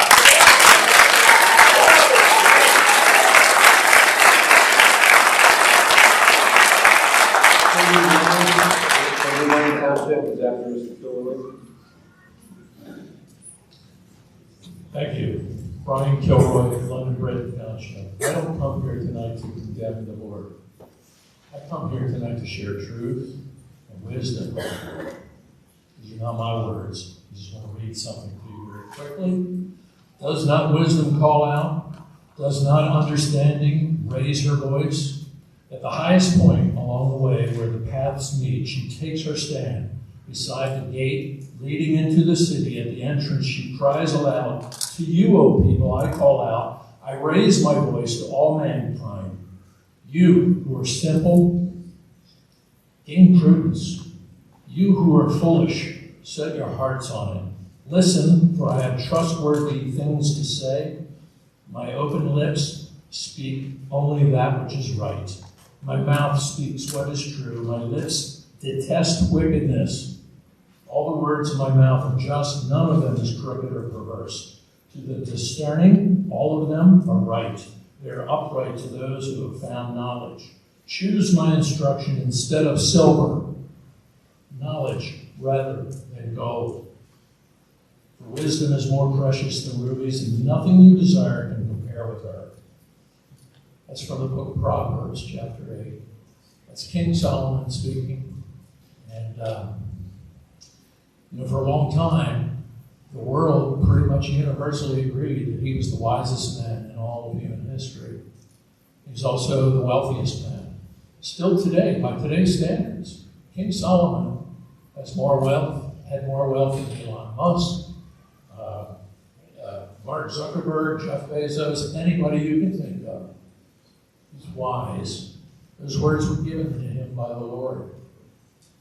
I call on you to exercise wisdom. I call on you to recognize that there is a law, and it's a higher law than the county law, the state law, or any other man-made law. There's a law that was set down by the Lord, and I urge you to follow it. Because there's a day of reckoning coming for all of us. Every one of us. Every one of you, me, everybody behind me, we're all going to have to stand one day before the Lord and explain ourselves. So I just remind you of that. And I don't mind being called a distraction. My Lord was called worse things than a distraction.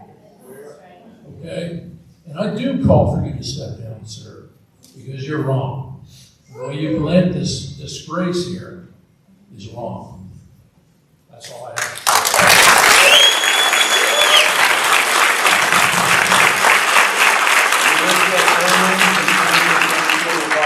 Katie Leonard.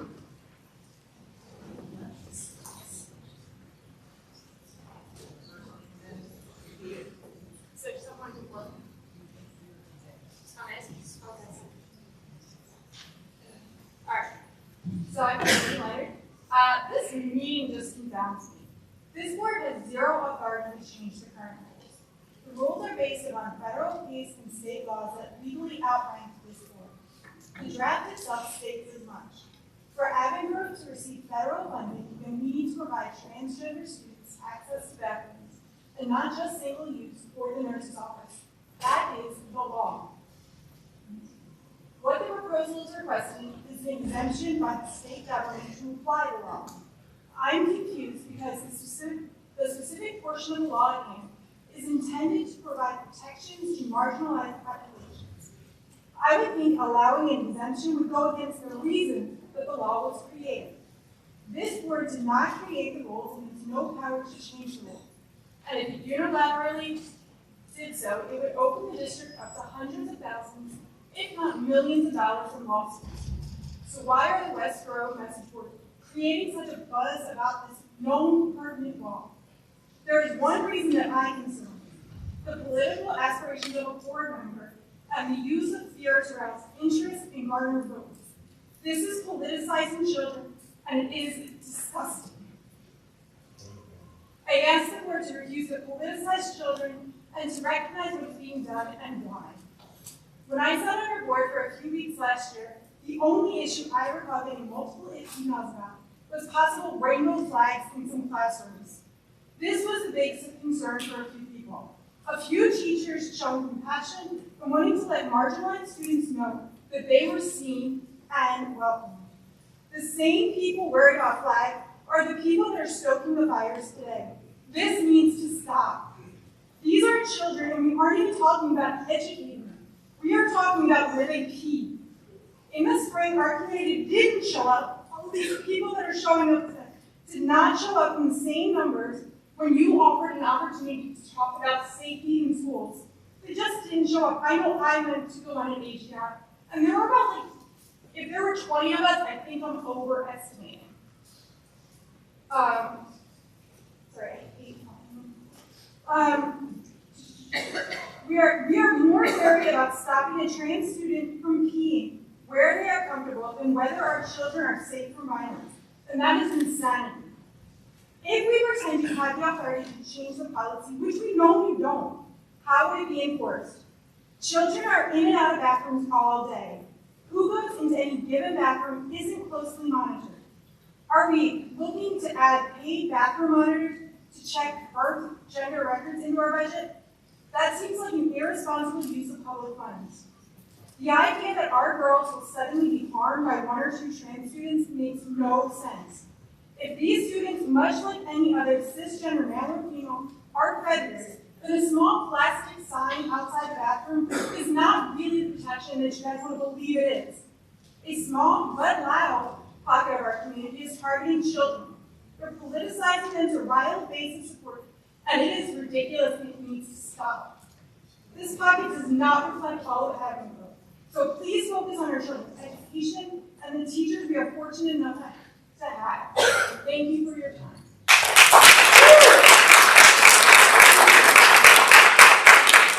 Melissa Holman, followed by Paul Rushing. Melissa is with Franklin Township, Paul is with Penn London Township.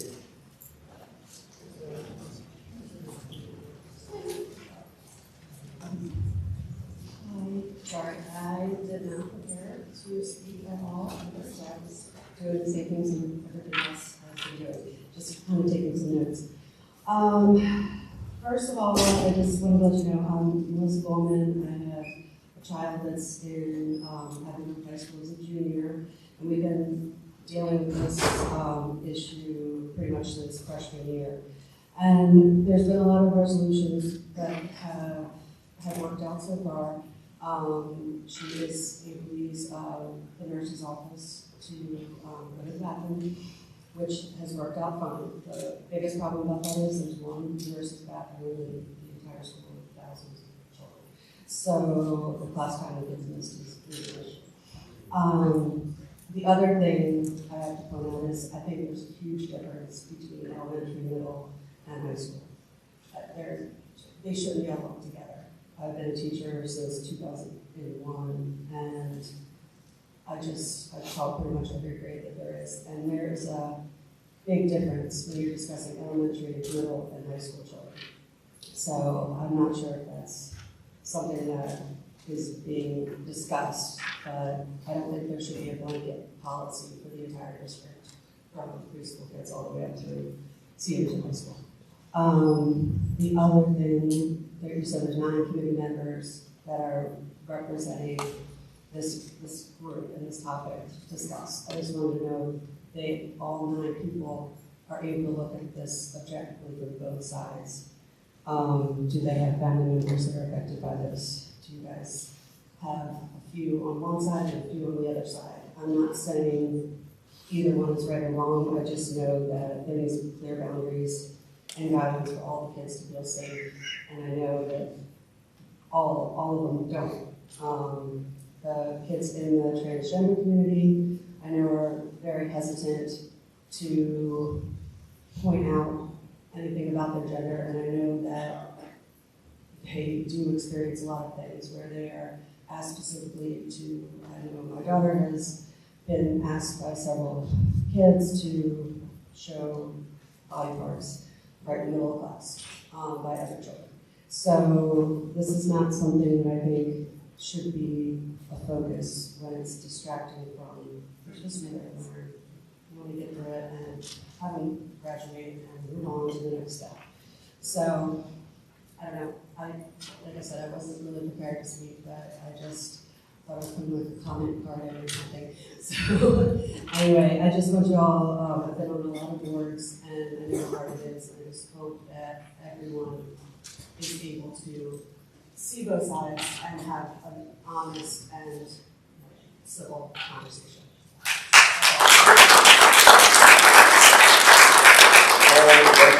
Followed by Jenna Burr, New London Township. Hello. First off, I'm a Christian. I'm also a veteran of the military. So I think my job overall is to protect people. I have 3 girls. One's adult, one's 11, and another one's 8. Can you move the mic a little closer so I have trouble hearing you? Sorry. I have 2 girls in the school district, 11 and 8. My job as a father is to protect my girls. And I'd be interested to see how many people here that have taught have only girls in the schools. I mean, I think it's a different perspective. We've got girls, and a daughter looks at the father for protection. and that's what I want to do. So, I mean, I wasn't a doctor in the military. I don't think you have to be a doctor to know what a male or a female is. That's all there is. All right, but if you think that it's for something else or whatever, I'm sorry, but that's just not the case. And I don't hate anybody. I'm just making a statement of my opinions. And people have mentioned the Bible, you know, and people pick and choose things out of the Bible that fit their agenda as well. But, you know, I can name off several things in the Bible, Leviticus 18:22, Leviticus 20:13. Look at those things. The Bible's black and white. You can't pick and choose what you want. That is the law, like this gentleman earlier said. So anyway, I think we need to make a stand. This kind of stuff is crossing over into, you know, if you saw the Olympics, that stuff's going on there, made a mockery of Christianity, and people think it's a big joke. And I just don't want to stand for it, you know. And I'd be interested to see how many up there have daughters, you know, and how would you feel if they were in that situation? You know, I don't think you want that, you know, on your conscience. I would hate to be in your spot to a degree because it's a very crazy thing, and I know that there's laws, but the laws have to change. And is every single trans person going to attack somebody in a locker room or bathroom? No, we know that. But why take that chance? You know, I don't think we should take that chance. You know, and I think that community as a whole, I don't think they just want equal rights. I feel like they want special rights. And that should not be the case. 30 seconds. So all I'm saying is I don't think we should be forced to do something by a small community that thinks that they have to force that down our throat. That's my opinion, you know, and I just hope that everyone does the right thing and somehow get this done with the higher government. And we could be the trendsetter. We could start this, and then people will follow our lead. I'm hoping. Thank you.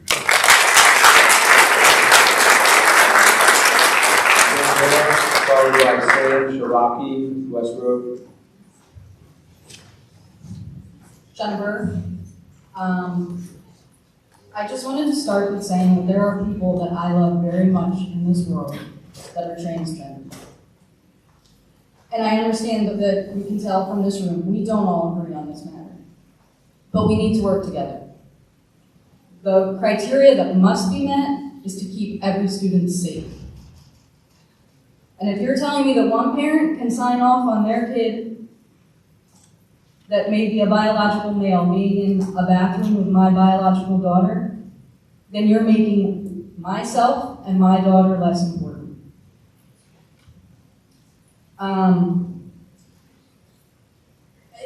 Mr. Wood, I am appalled that you voted against extending this time when I have reached out to the board on this matter, and the board representatives in my area, to be fair, and the only individuals I've heard back from are in support of Mr. Wooden's proposal. And Mr. Wooden's proposal came out a number of weeks ago, and not a single productive piece of feedback was provided to him before this meeting from those that did not agree. That is unacceptable. The 9 of you that are up there on the board, it is your job to work together because, as you see, we don't all agree. There are solutions. It's your job to work together and come up with a proposal that does work. Whether it's pushing back on the government, we shouldn't cower to be able to push back on government that's above us.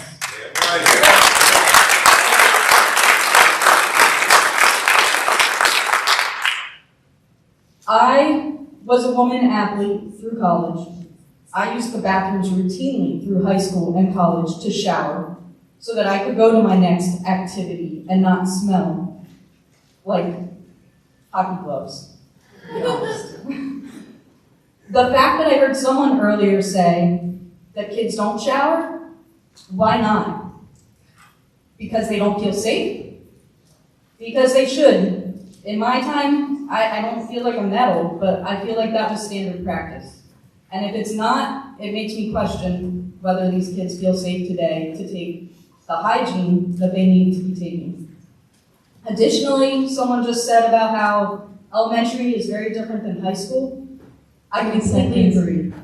My son, when he was in the very low elementary school, Penn London, obviously, he had someone flash him in the bathroom. Obviously, they weren't trying to attack him. I took it up with the school. Everything was handled appropriately. But it was another biological male flashing my son.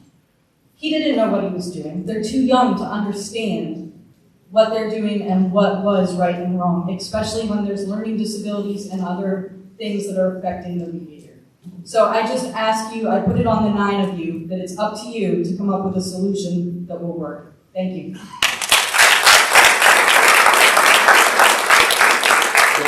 Board is following Sam Shiraki. Can everybody hear me okay? My name is Sam Cherokee. I'm a transgender male at Avon Grove. I'm a senior in high school. I have identified as transgender for 6 years, and all 6 years I have lived that in AG. I have experienced sexual harassment. I've experienced harassment. I've had people call me slurs, push me, shove me, do very, very mean things to me just solely on the basis because I am transgender. I would like to question why the safety of the majority of cisgender people, which are non-trans people, why their safety is the one being talked about here. I do not feel safe using any bathroom in the school. I wait until I get home. I don't feel safe using the males. I don't feel safe using the females. And the only resource I have is the nurses. When I do try and use the nurses, I am questioned. I'm questioned by my teachers. And the gender-neutral bathrooms that are available now are locked and can only be unlocked by teachers. The resources that we are trying to have will only be used by cisgender people. These gender-neutral bathrooms, single stalls, will only be used by people who are wanting to do drugs or vape. Like, this issue is something that we are making up and having no solution for. I feel that this school is looking at this the wrong way. The safety of cisgender people is not what we should be concerned about. I don't feel safe in this school, and I don't feel safe using any bathroom here. I am also a sports member here. I am a swimmer and I play flag football. When I change at home. I don't feel safe doing it at school because I am scared. I'm scared of what people say they will do to me. I'm scared of what they will do to me. That is what we should be talking about today. I urge you to think about this three-dimensional, and I urge you to think about it in every possible way, not just solely based on a fact that is not a real thing. I just presented to you genuine, time after time, where I have been mistreated. Every instance that I've heard is a fear. It is not something that I have heard happen before. That is what we should consider. Thank you.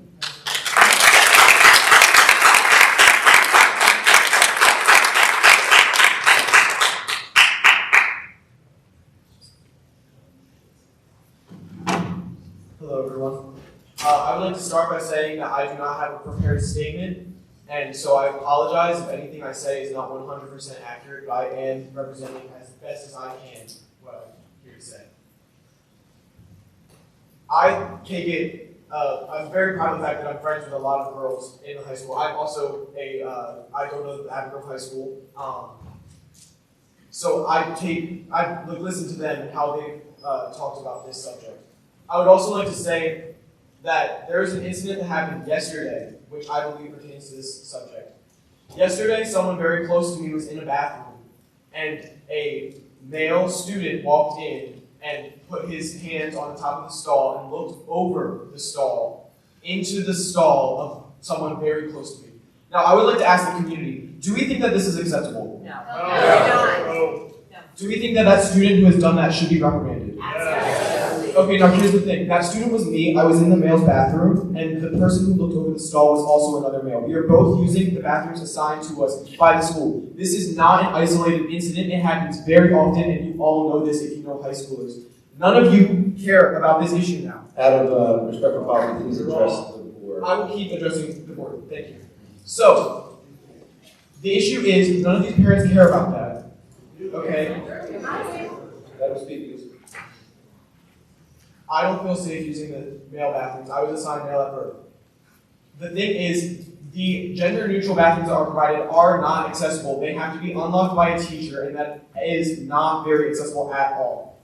No one is going to do anything against the kid who had violated my privacy because they do not care about it, because this is a politicized matter, not one about morals.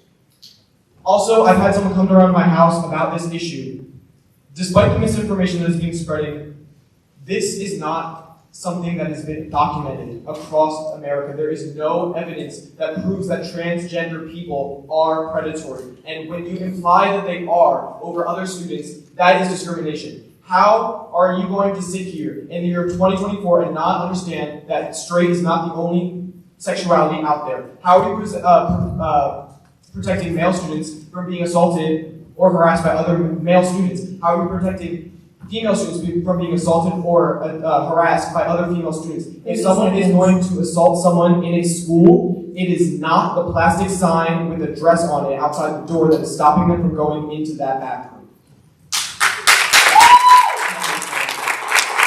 Everyone who has been leaving, I've been noticed, everyone who has been leaving, they are able to leave, and that is why they're leaving. The people who are staying here are the people who care about this issue because it affects them. And they have to stay, or else their rights will be infringed on. And so I would like everyone who is in this audience still, thank you for staying and showing that you care. But everyone who has left, it really hurts me that you guys do not care about what you are talking about.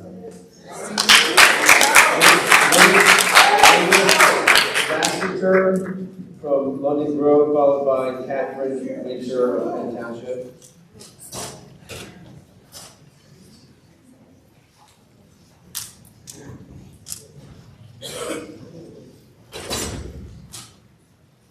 And as a matter of policy, please address the chair, not necessarily individual board members or administrators. Thanks for letting me speak. I think a lot of great points made tonight, and I had something prepared, but I'm really not going to follow too much. The last person I think made a great point, but I'm going to kind of bring it to a math perspective here. Right, Avon Grove, roughly 5,000 students, right? 0.6% is of the transgender, trans-neutral, or community. I think it's 7% of the population is of the gay lesbian. So using if we use normal distribution, that would be maybe 3 students out of 5,000 that are of the transgender.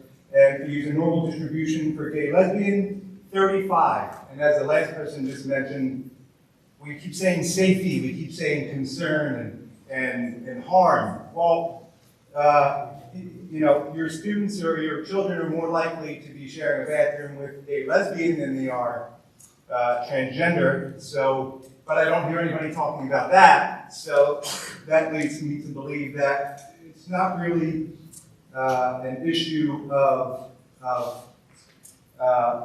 the safety of our children. It's something that these people don't understand, and we need to focus more time on understanding what we're dealing with here, just as the last person has expressed. So I really think if you're really empathetic to the challenges that all these kids face, it's important to look at the safety of, well, I don't want to say safety, but the opinions of all the kids, including the gay, lesbian, transgender, cis students, just because I don't think that it's really about that at all. Just as the last person said, I think it's really more about the politicization of this whole situation and not being familiar with what we're actually dealing with here. So that's all I need to add. Julie Anderson will follow Catherine Winter. Julie's from Penn Township. I'm going to pass. Catherine is not available? Yeah, I'm good. I'll pass it, okay. Julie Anderson, followed by Eric Horn of London Grove. Julie's from Penn Township. I don't have anything prepared to say, but I do want to thank everybody for the time tonight and for extending them upon my periods. I have a student who has, I have a son in the high school and he has special needs. Can you speak into the mic a little bit more? Yes, my son is at the high school and he has special needs. He needs to have very clear black and white instruction for him to be able to process and get through the day as a student on the Asperger's spectrum. There does need to be clear policies.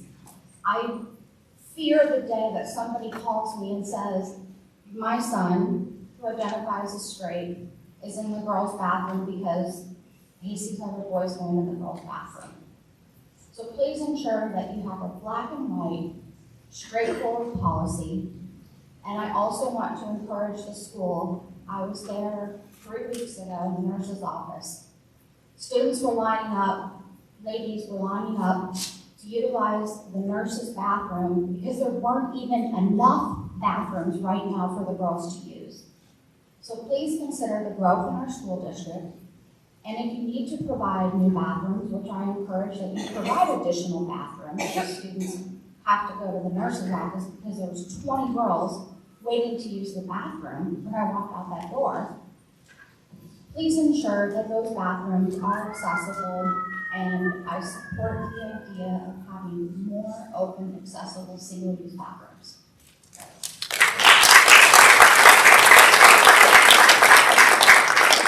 Following Eric Horn will be Rachel from London, Britain.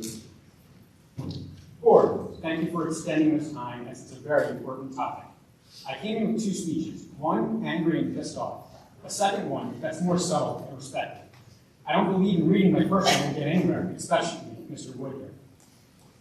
Out of respect for what Dr. Lynn asked, I'm going to read my second one. As a parent, I understand that this is a sensitive and deeply personal issue for many, and I want to be respectful of all perspectives as I share my views. First, let me begin with saying that every child should feel safe and valued and respected, regardless of who they are. This conversation is about ensuring the best environment for all children, including my own. When it comes to the idea of having a transgender bathroom in our schools, my concern is centered around the developmental stage of young children. Middle school, elementary age students are still learning about themselves, their bodies, the world around them. Introducing the concept of gender identity in such an environment through separate bathrooms could cause confusion at a time when many children are not developmentally ready and understand these complexities. It risks placing the burden on them to grasp concepts they are too young to fully understand. Another important consideration is privacy and comfort. Bathrooms should be spaces where all children feel secure. Mixing or redefining bathroom access may cause discomfort or unease for many children who have been raised with traditional understanding of gender. We need to ensure that no child feels vulnerable or confused when using these necessities. Lastly, the responsibility of introducing such complex ideas should begin at home, where the parents can guide these decisions in ways they align with their values and beliefs. Schools are places of learning and development, and their focus should remain on providing a strong academic foundation and emotional security without introducing topics that can be divisive and difficult for children to fully process. I want to be clear that it's not about intolerance or discrimination. All children should be treated with kindness, respect, and dignity. However, I believe we should take great care in how we introduce certain concepts to young, impressionable minds and maintain spaces that reflect the comfort and safety of all students. There are other ways we can ensure inclusion of every child without making changes that may inadvertently cause discomfort or confusion with others. Thank you for your listening.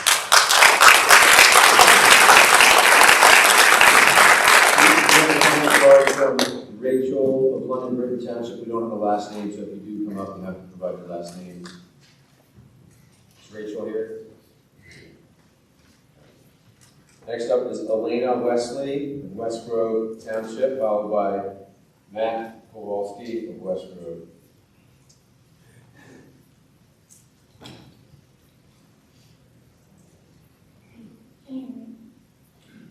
Is speaking to the Hi. So I'm sorry if I stutter. Just speaking in front of adults is really hard. But I'm 17 years old and I'm a senior. And I just wanted to share some general thoughts. I am no expert when it comes to the law, but in terms of ethicality, I think that not allowing transgender students to use their preferred bathroom or locker room is prejudice. And I do not want to use this term lightly, but as a student who is extremely involved in the community, I have not heard anyone in school complain about this topic who isn't openly homophobic or transphobic. Conforming to this heteronormativity is conforming to a narrative that would lead to no one being accepted, a narrative that allows discrimination. I have been at Avon Grove School District for 12 years, and I've never ever felt unsafe or uncomfortable around trans people in bathrooms or locker rooms. Trans people are not harmful. They are your daughter's best friend, your neighbor, your son's teammate. Trans students are regular students. At the end of the day, I'm at school to learn. And not once have I went to the bathroom or got changed in the locker room and thought about what is between my peers' legs. Their identity matters and their privacy matters. Unfortunately, I do not have a solution because I'm one person and I can't do it all. But I do ask that as a student, listen to what we are saying and you hear us out because this is a social justice issue. And I refuse to sit by and allow the identities of my friends and my peers to be denied or refused based on nothing but prejudice.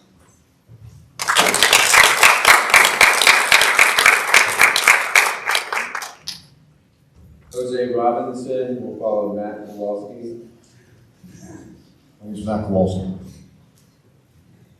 I think the problem here is simple. I don't do politics. I don't do religion. I do morals. I do my family. That's my religion. I take care of it to the best of my ability in every single situation. Now, because I don't support transgenders using the bathroom with my daughter, I'm labeled as hate. I don't like that side, this side. You know, it's all talk, and that's the problem.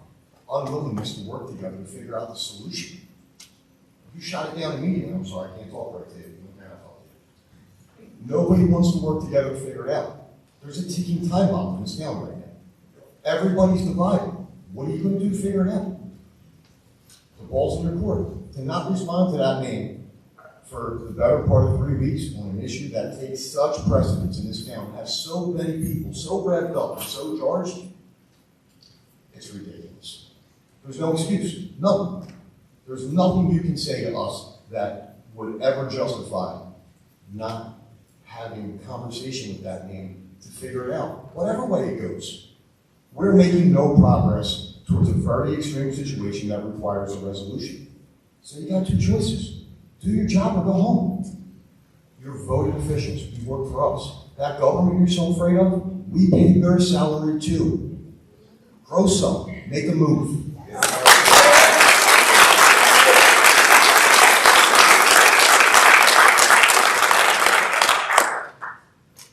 Jose, followed by Kieran Frank of London Britain Township.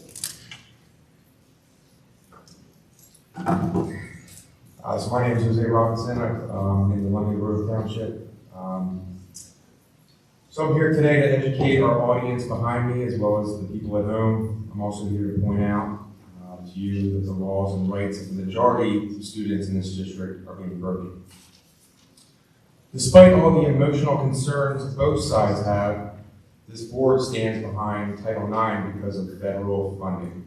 I don't think it's a coincidence that federal funding could be cut off in light of the brand new high school that put you guys in debt. I would also like to point out that Oxford and Kennett High School are both honoring the Moms for Liberty injunction, and you can find them on the list of schools. Now, should all the parents with K-12 students pull our kids and get out of the school district, how much funding will you get then? For now, you can get away with the bathrooms, but the transgender students undressing fully in locker rooms breaks indecent exposure laws. Now, let me read the definition of the law. Title 18 on the General Assembly Government PA website says, indecent exposure offense is defined as a person who commits indecent exposure by exposing his or her genitals in any public place or in any place where there are present other persons under circumstances in which he or she knows or should know that that conduct is likely to offend, affront, or alarm. So that means that the rights of the people that are biological to that bathroom, if they are offended or alarmed, that it's breaking that indecent exposure law. And that's actually in the locker rooms. Of course, the bathrooms, they're getting away with that. because of stalls.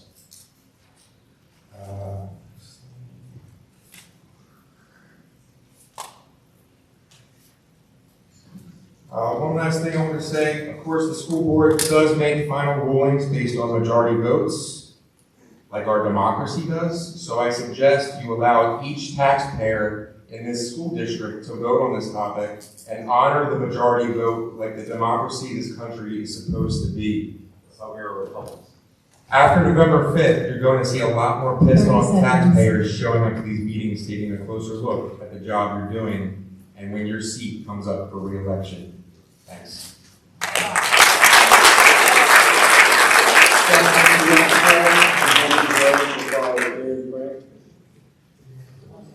Good evening, Mr. Chairman. I want to start by saying that this is my Bible.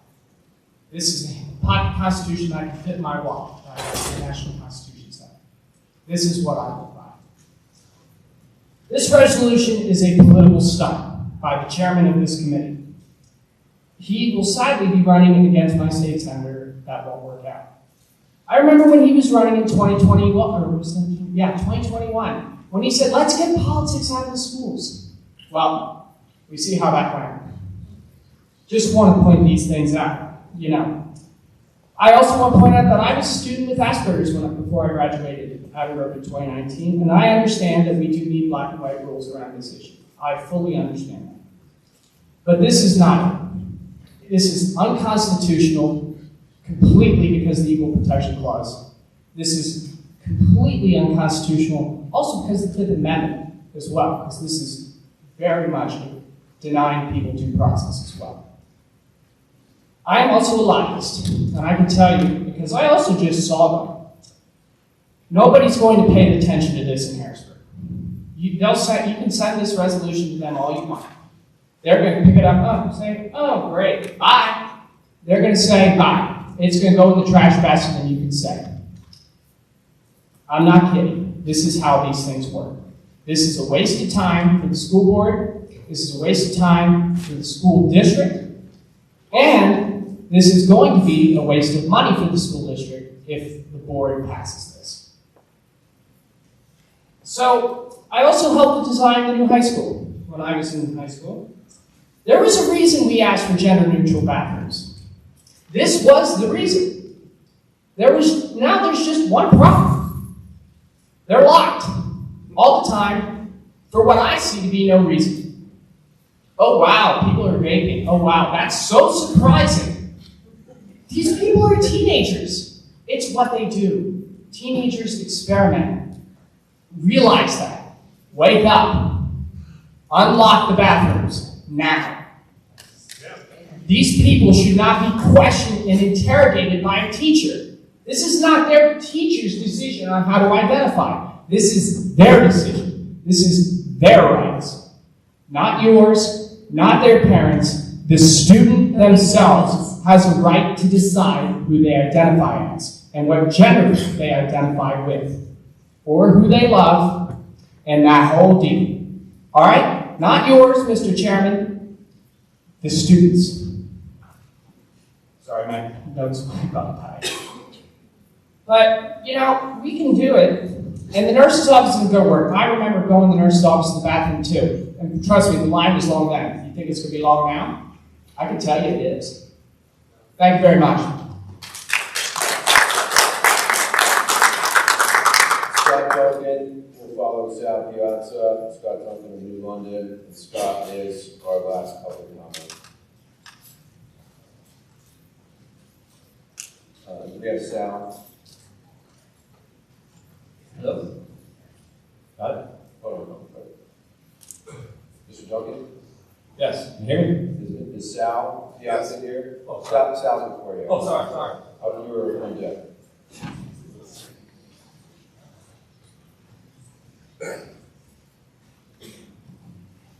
Hello, my name is Sal Piazza. I've lived in the district for the past 20 years.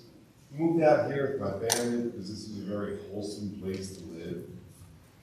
Watched things change in the past 20 years. Watched a lot of things become conflated and blown out of proportion. You come up there saying to be very, very smart. We put you into elected powers. We are a republic, and I do question why we would take money from the devil when it's attached with so many things. You had to be, someone had to realize that this was going to happen. That this was going to happen. It's a hot button, and you chose to go ahead and take it anyway. It really pits a lot of people against a lot of people. I have 2 daughters, and I'm totally against it. I'm a male. I don't go into women's bathrooms. Period. Wow. Their whole new thing is nutritional bathrooms. I walked into a Wawa, I went to go into the bathroom, and the woman came out, I was mortified. I was mortified. I thought I was going into a bathroom. A male's bathroom. Boys belong in boys' bathrooms, girls belong in girls' bathrooms. We have a right to know about this. We have a right to take a vote. You build a hotshot new high school. Can you afford to pay for it? We afford to pay for it.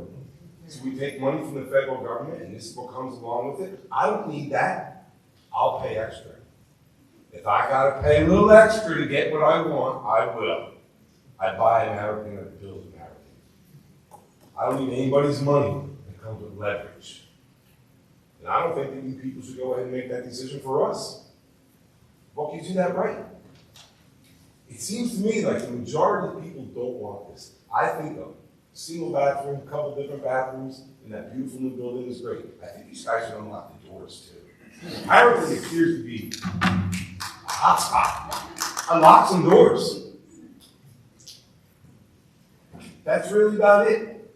Stop destroying our community, do what we want, and let's carry on. Everyone live in peace.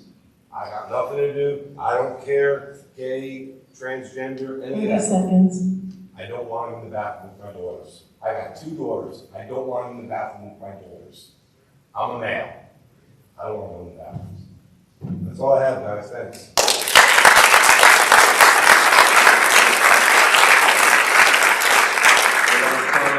Leaving on this agenda item would be Scott Duncan of London Township.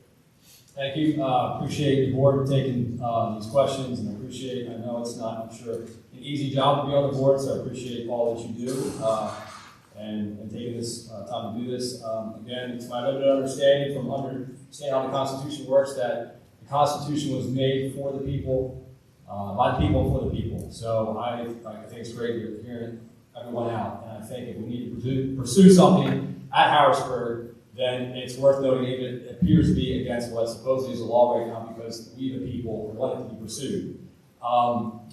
I went to this school, I grew up going to school, started at Kimballsville, when I was still elementary school, all the way up through this school right now that used to be the high school. Was in a study hall in this room a lot of times, and I also suffered a lot of shame and was scared a lot in school. So I can relate to those comments tonight that were given by some trans students. Mine was for a different reason. My reason being scared in the school, and I don't overreact to it, wasn't like I felt physically scared, but I was scared, shamed a lot of times because I identified with the Lord Jesus Christ. He's my Savior, and I want to follow Him, but I was scared to promote Him, and I realized as I've gotten older that He's gotten a lot of bad rap. He was briefly brought up earlier today about love, and I totally agree. He is the most loving person I have ever met in my life, and He has changed my life. That's why I'm here right now. But just because you show love doesn't mean you let somebody do whatever they want. My 6-year-old son loves mowing, and he wants to mow on a pretty big tractor because he loves it. So if I just show love by letting him do whatever he wants to do, I would suggest it'd be very dangerous. And my concern, having 2 children now that are in the school district, and hopefully more, but we'll see how things go, is that my children be exposed to things I don't want them to be exposed to yet. In my day, you pretty much knew what bathroom to go into before you got into school. So it's kind of surprising to me now that in a place that's considered education, we have to decide what type of bathroom to go into, which seems like a pretty basic thing to have to decide on. But nevertheless, it doesn't surprise me. I know that everything in here was foretold that it's going to happen. I expect these things to happen in the future, but I would want to suggest that, again, if you are trans or have any issues like that, just because some people are having concern about you getting a bathroom doesn't mean that we don't are concerned about you chill up. I also have the question, why can't these neutral bathrooms be unlocked? I think that's a good solution. I think that what you proposed, Mr. Wooden, is a good idea to start with and see what we can try to work together here. But again, I would love to speak personally to any trans person afterwards to get a better understanding of where you're coming from. Because, again, we all suffer some type of fear or feel discriminated against in a certain degree. Thank you for your time.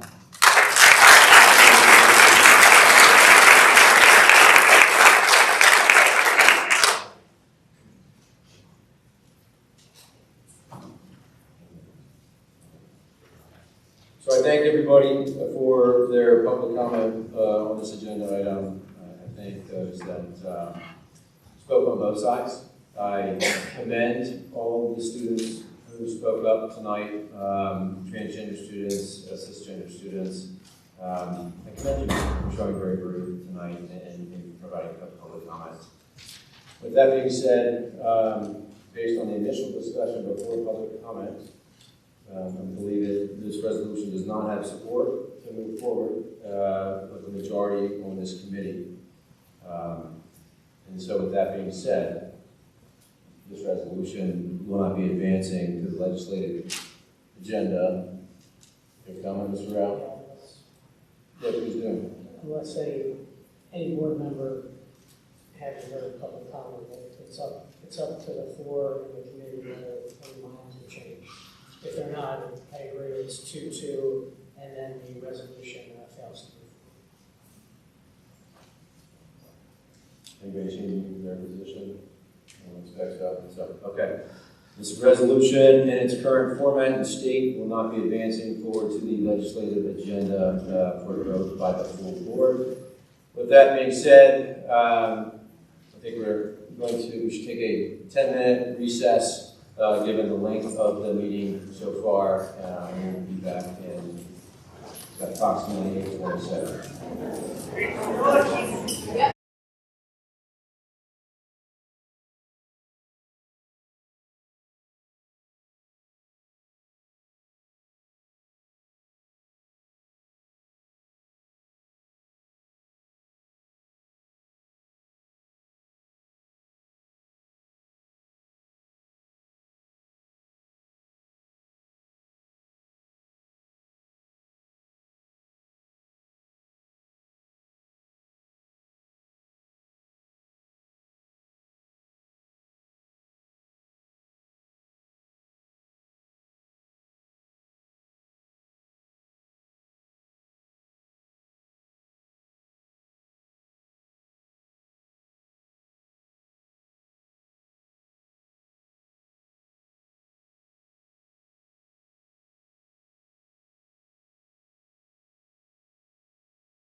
Everybody is set to resume with our next agenda items. So agenda item 2103 is a summer update, informational update on communications, and will Ms. Marsden be okay? Hi, everyone. The floor is yours. Thank you. So yeah, on my agenda for tonight, I have a summer review as well as a review of some of our back to school projects that we worked on for the beginning of the school year, and then just looking ahead at what we have for the coming months. So to kick it off, we started this summer with our Senior Volunteer Appreciation Breakfast. This was held in June at the AGHS cafeteria. We had about 25 volunteers in attendance.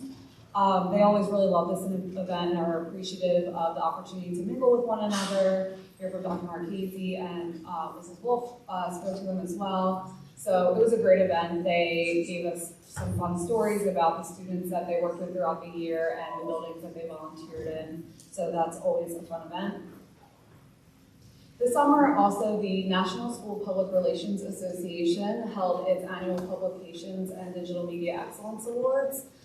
So I submitted for our district 2 publications, our annual report and the Get Reacquainted with Avon Grove postcard that we sent during kindergarten registration time in January. And they both received the Award of Excellence, which is the highest honor that the Edinburgh Conference awards those publications. So I'm really proud that our work was recognized at this level. It's really a testament to the work that we do as an administration. It takes a team effort to pull all of these communications together, so we're really happy to be recognized with those awards.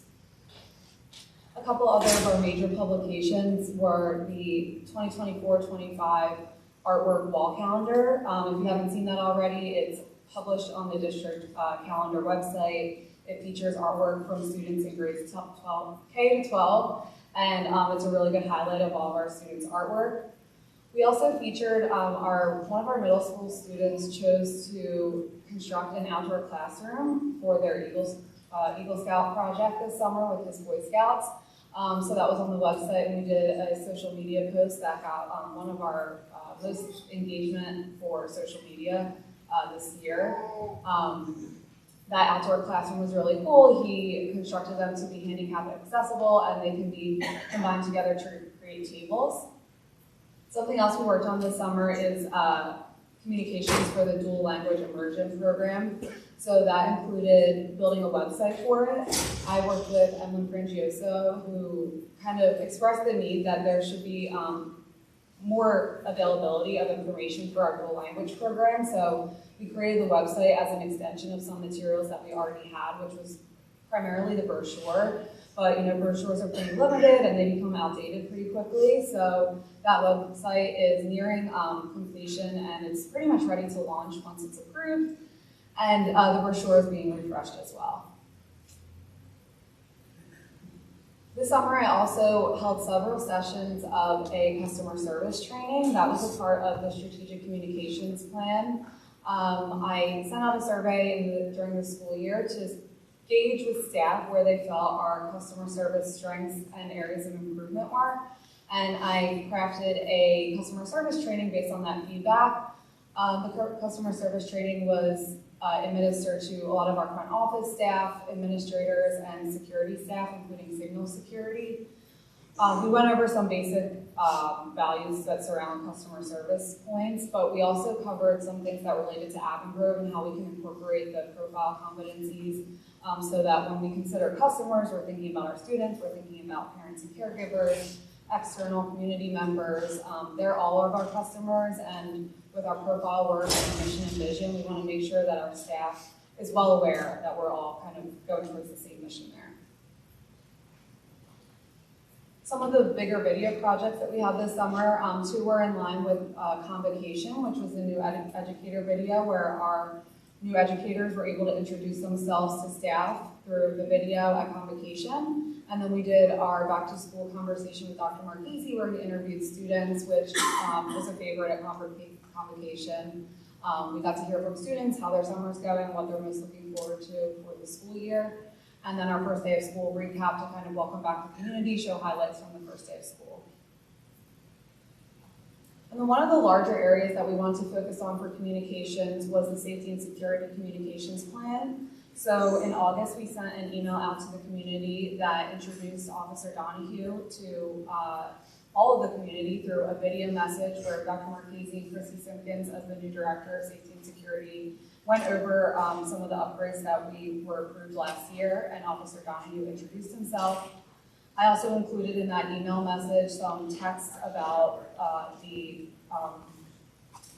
introduction to their roles, because I think it's important that if we're going to message to our community something important like this, we kind of cater to different people's preferences with communication. So we had the video format, we had the written text, so it would reach that broader audience.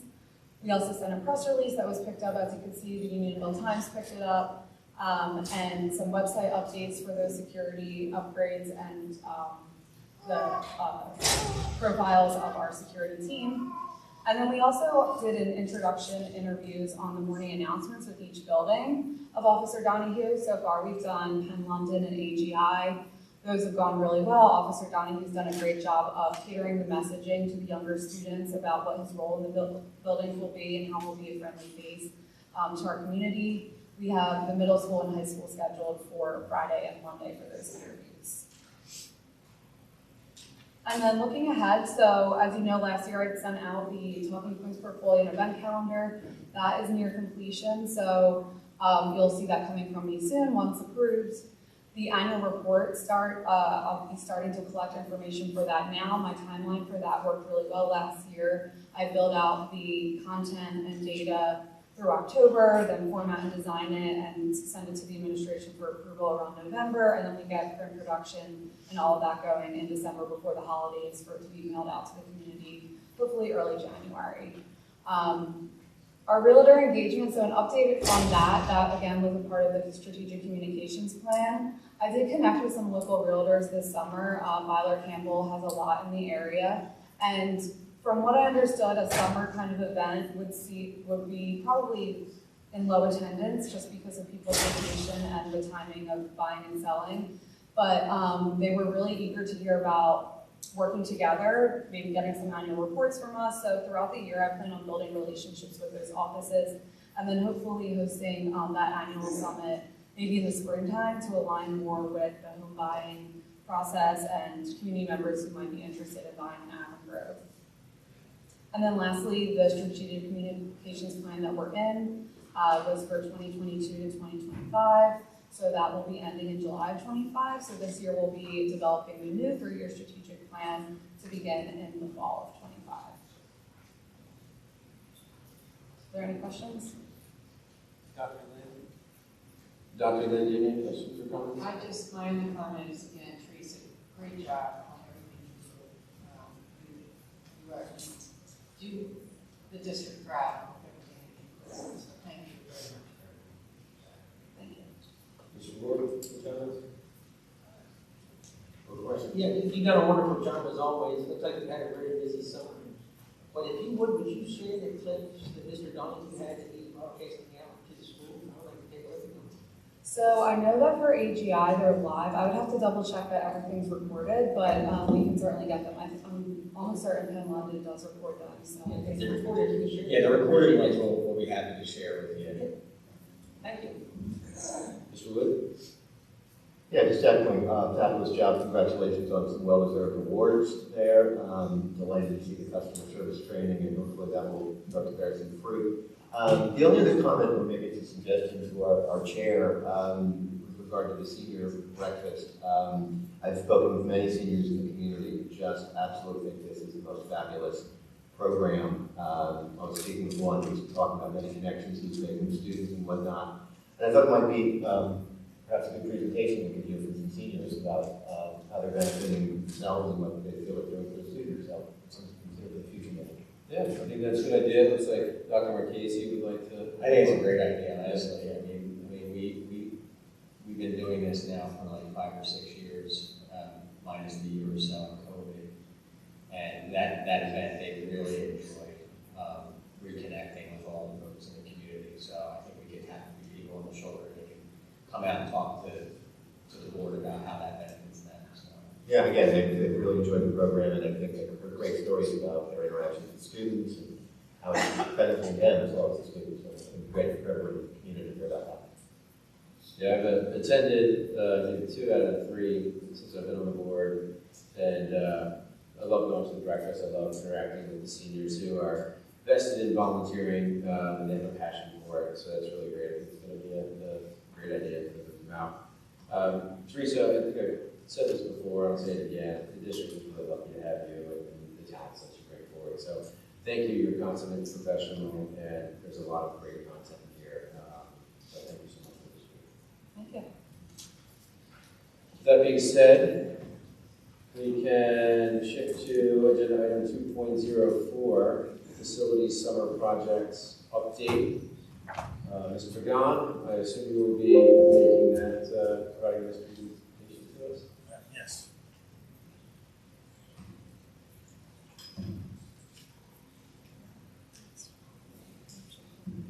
Good evening. Summer work this summer was pretty interesting. It wasn't a year that we had to open up our school or move a lot of furniture, so it was a lot more detailed work that we did in our primary campuses. We did employ 3 summer teams this summer. We were able to have 2 students from the district and 1 from outside the district. That was a great help to the maintenance team. Our first slide here. We had a lot of rains, so with the rains that happens, a lot of these inlets, they have cinder block with mortars to keep them together, and basically what happens is that it just gets undermined when you have that much of a rain.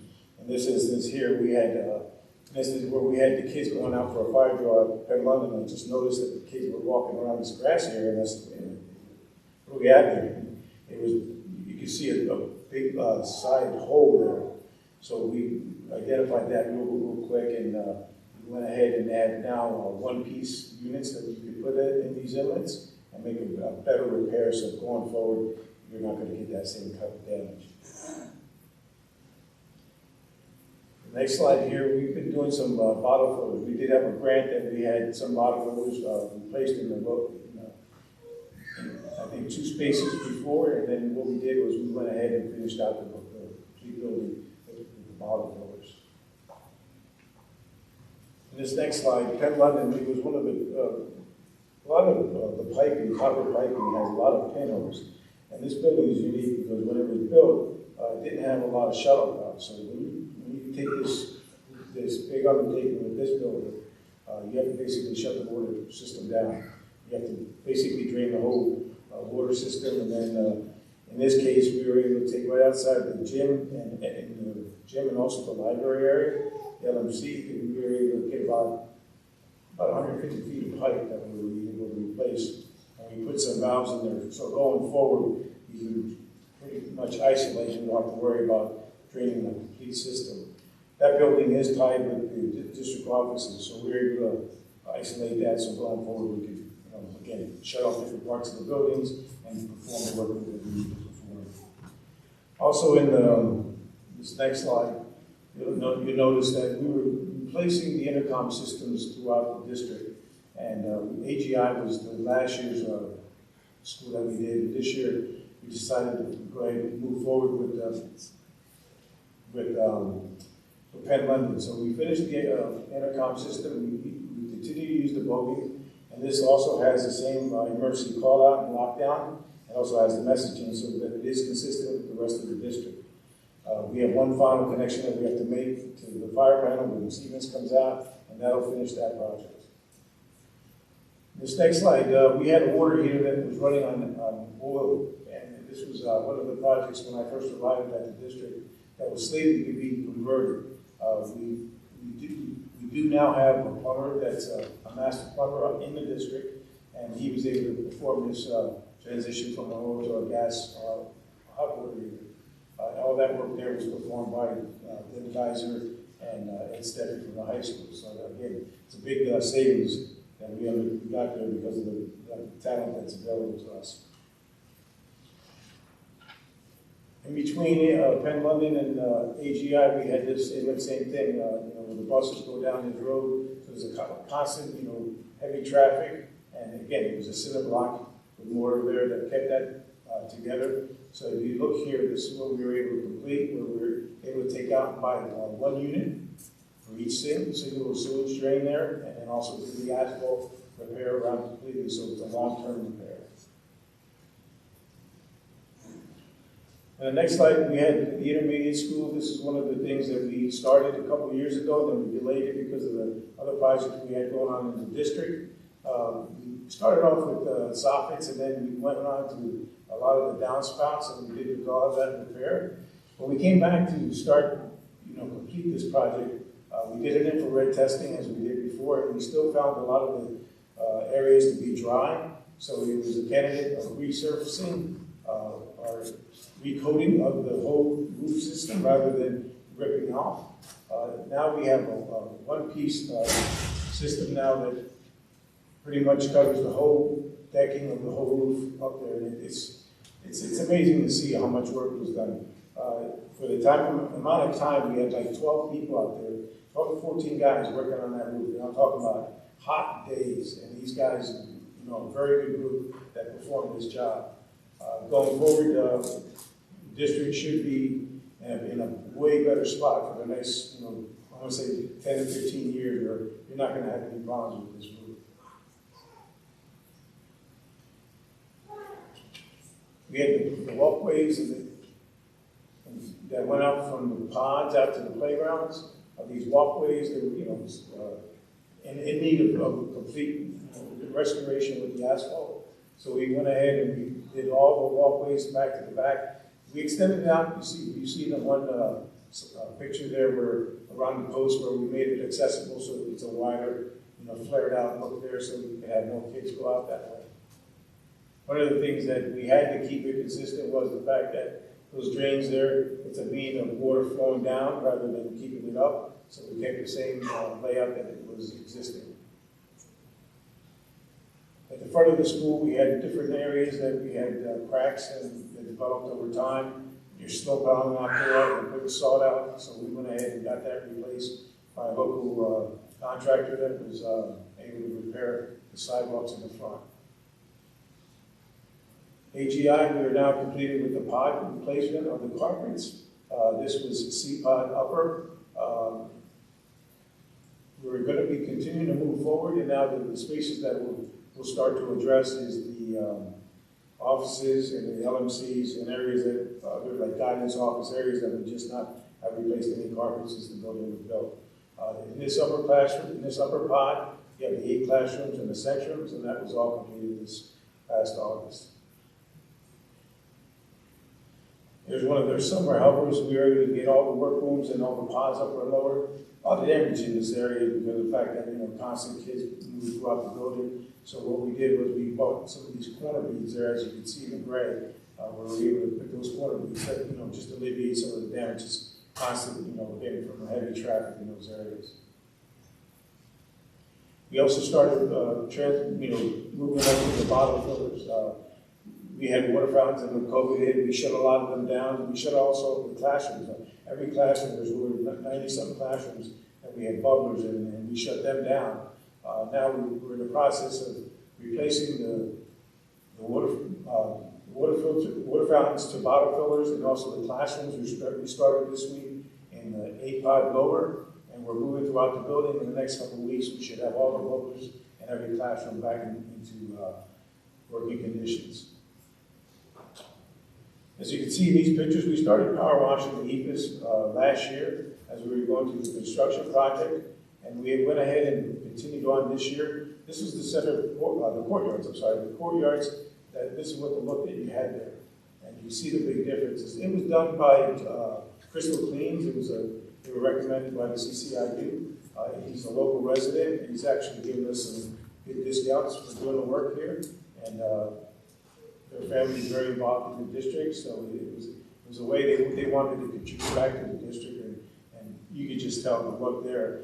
This is one of the ones where the outdoor classroom is at, so that space is going to be a very highly used space now because just the look itself is very nice compared to what it was. The asphalt at the entrance of the old, at the new middle school here, last year we did the lower lot, and the plan was that the LRP is to continue on with the upper lot in the entrance area. We were able to do the main entrance there, and also around to where it exits out, and also out to where the band goes out to the main entranceway, so where they drive the bus loop around. You also see there, we had the fencing that we put around the power transformers that were out there to give it a better clean look for the entrance of the middle school. The LVT flooring, what is that? This floor company that provided the work that they did, I tell you, you can just look at that floor and the work that they put into it, making sure the level was correct. You can just see that the floor, when you look down, it's a clean look. This is something that I'm pretty proud of because of the fact that it was a big undertaking. This is like the 500 and the 200 wing. That's a lot of flooring. It's going to be very cost effective in the future because as we continue to go throughout the district, the cost of stripping and waxing of those areas is just going to be a continuous saving for the district. We had, as we snowplow, one of the things that we do, have a problem with is snowplows hitting sidewalk curves and stuff like that. So you do end up getting damage. Because of the areas where they were located, it's just not a good look. So this year we were able to get that done. Again, it was a local contractor that came in and did the work, but we were able to do this around the gym area and around the front entrance of the state road where the main entrances are, the drop-off bus loop area is at. Up at the high school, we were having some issues there with the plumbing where it came off the front of the building, right next to the main vestibule, the entrance side of the building. We were able to identify, some of the work that was done there that we thought that it was better served and have a better size piping on the ground. And we had a local vendor, Quantum, come out and they performed this work for us. As you remember and recall, a lot of the ceiling leaks that we had in that high school, they were just, every time we had rains, we had water coming in. So this was 300 feet, 300 something plus feet of where they had to take, you can see brick and put the new flashing on. They came in, Low Bar was the contractor. I just wanted to show you, what that entailed because you heard about a lot of the leaks that were going on in that building. Since these repairs have been done, we've been pretty good. We haven't had any new ones. There may be one small thing here or there, but I think we're in a lot better place and position from where we were at when we started. And we do our yearly screening. Middle school floor, I tell you, it's never looked so good, so much better because, as you recall, we had a lot of damage there. We were able to resurface that. I did have doubts at sometimes, because of the fact that, an old floor, but it really popped. And little flooring did a great job of resurfacing that. And you can't even tell where the repairs were done in this whole floor. High school, again, it's continuous screening that we do in all our floors, gym floors every year because of the high usage. But we're in a better spot, where every year we continue to maintain our floors. That's it. Any other questions? Mr. Pagan, for some reason, the slides for the turf were omitted. I believe Brenda or Amy might have those. Can you talk to the turf, please? The turf project, it started, I think, as soon as, I think it was right away, as soon as after school ended. The amount of dirt that was taken out of there was just incredible, a project that we took on.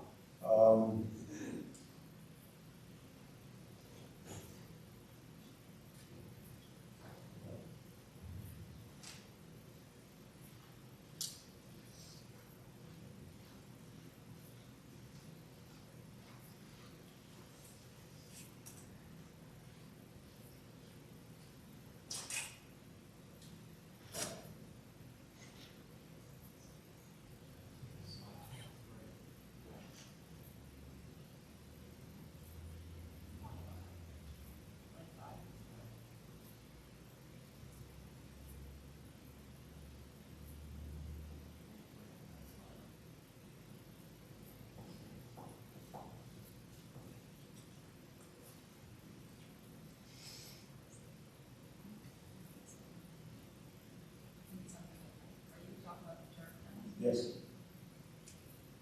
The next one up. Maybe we could talk about the door project as well. Okay, and let's go to the doors. Over at the intermediate school and also Penn London. At Penn London, we had, I think, 8 doors that were replaced. These are the doors that are on the right there. Those are back to the back faculty room. As you can see on the outside, you have a better door now. You have no means of, putting wood on it or anything like that. We have these flush mount FRP doors. Just a way better product. You're going to get a lot of years out of these doors.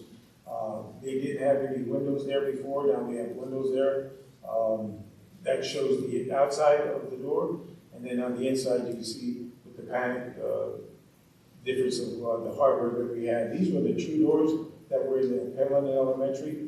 They were just not a good product from back then, but these doors now, they'll take the heavy uses that we put into them. Over at the intermediate, same thing. If you look at that one on the outside, we replaced all the exterior playground exits. Everything out back now is an FRP, flush mount handle pulls. That's all replaced.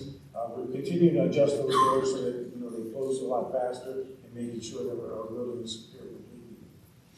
And then the next one down, I think we're going to have the, and it also we continue to talk about the doors. Here at the middle school, we're going to be continuing on with the project of replacing all the exterior doors.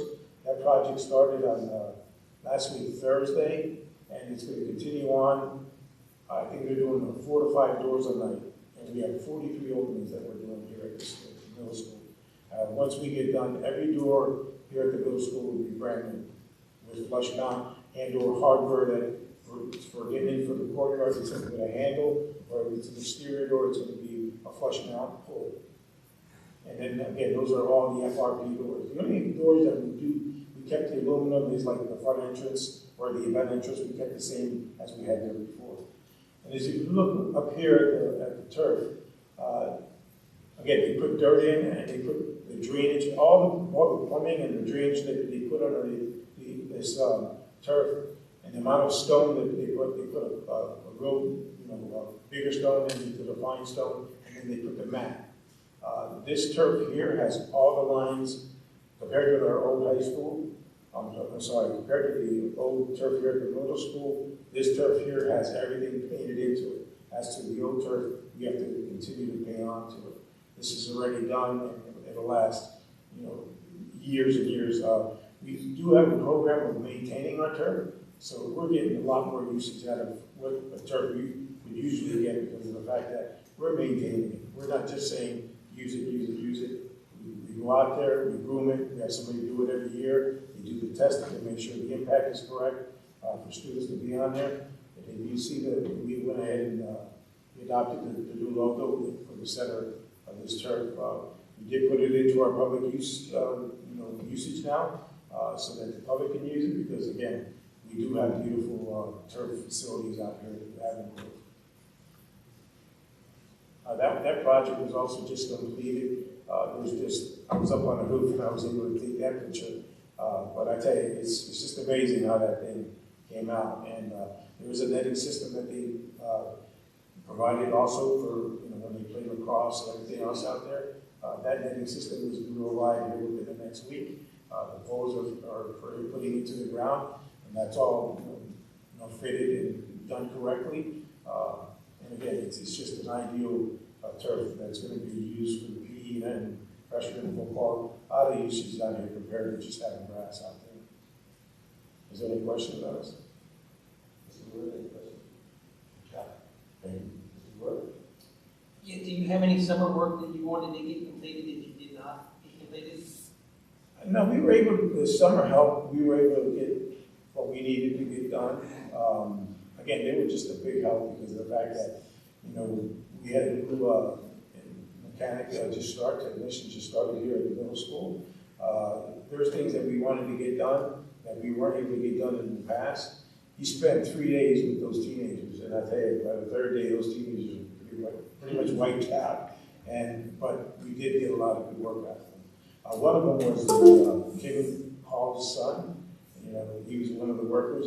And one of the things we were able to do this year that we weren't able to do in the past was we were able to support a lot of the, inter-building movement that we weren't able to do because it's just, a lot of work, moving desks, and we were able to get some new furniture there, and before, we just were not able to support that, so we having summer help, having 3 kids on board, we were able to get that done. Just go with, the staff in there, they gave us all the moves that they wanted to do, and they were able to accomplish that. And we have an update for the ceiling tile for AGI's cafeteria? The ceiling tile just arrived last week, we have about 16 pallets. So we're gonna start that process. What we plan on doing is taking a couple lifts over there, and then once we get everybody on the team, we're gonna get a plan to get up there. The only thing that we're just trying to be mindful of is that when you start ripping all that ceiling tile, the dirt that you're gonna get from behind it, you gotta make sure that whatever we take out, we get back in and get it cleaned up before the building has to be ready for the next day. We do have one of the mechanics that we do have on afternoon shift now. We do have extra work that we have. One of the guys that just recently started, he's willing to stay. So we're utilizing him to help out, stay a couple hours every day just to get some work that we need to get done. Thank you. Dr. Lynn, any questions? You were very busy this summer. It was. That field turf looks outstanding. Yeah, it was good. And, I always have to say thank you to Dan because, I rush contracts to him. And he gets it, he gets it through, It's a lot of work, but if it wasn't for the support that we're getting there, it wouldn't be able to get done.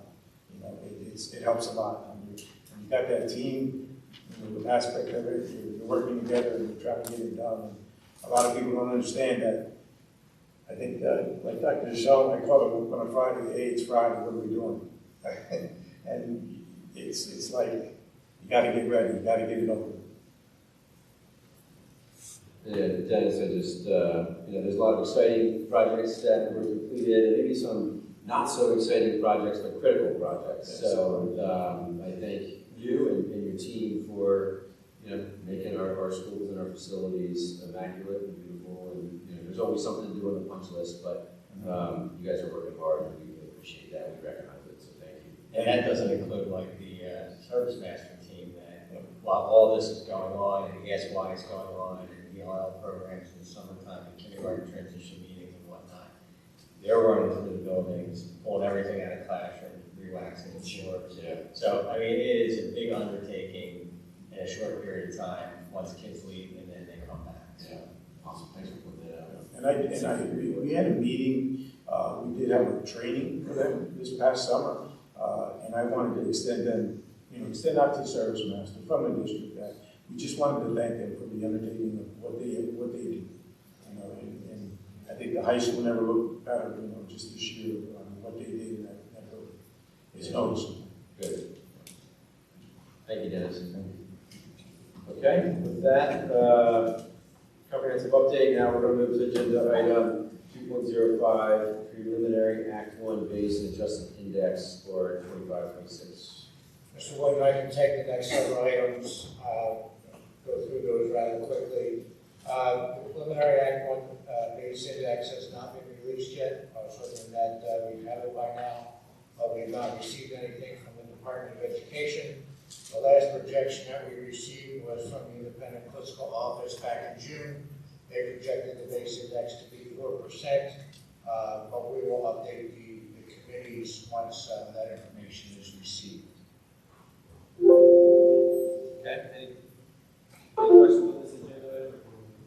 So just a quick reminder, and you can speak to this, Dan, that based on the new budgeting, the adequacy of funding, I believe we're accepting that it prohibits us from opting out of that one anyway, correct? I missed that. So the new funding, the adequacy funding that we were accepting through the Ready to Learn block grant, I believe prohibits us from opting out of Act 1 anyway, so we're locked into that, correct? We have to do the right. opt-out. Right, so we have to stay under it. Correct. Yeah.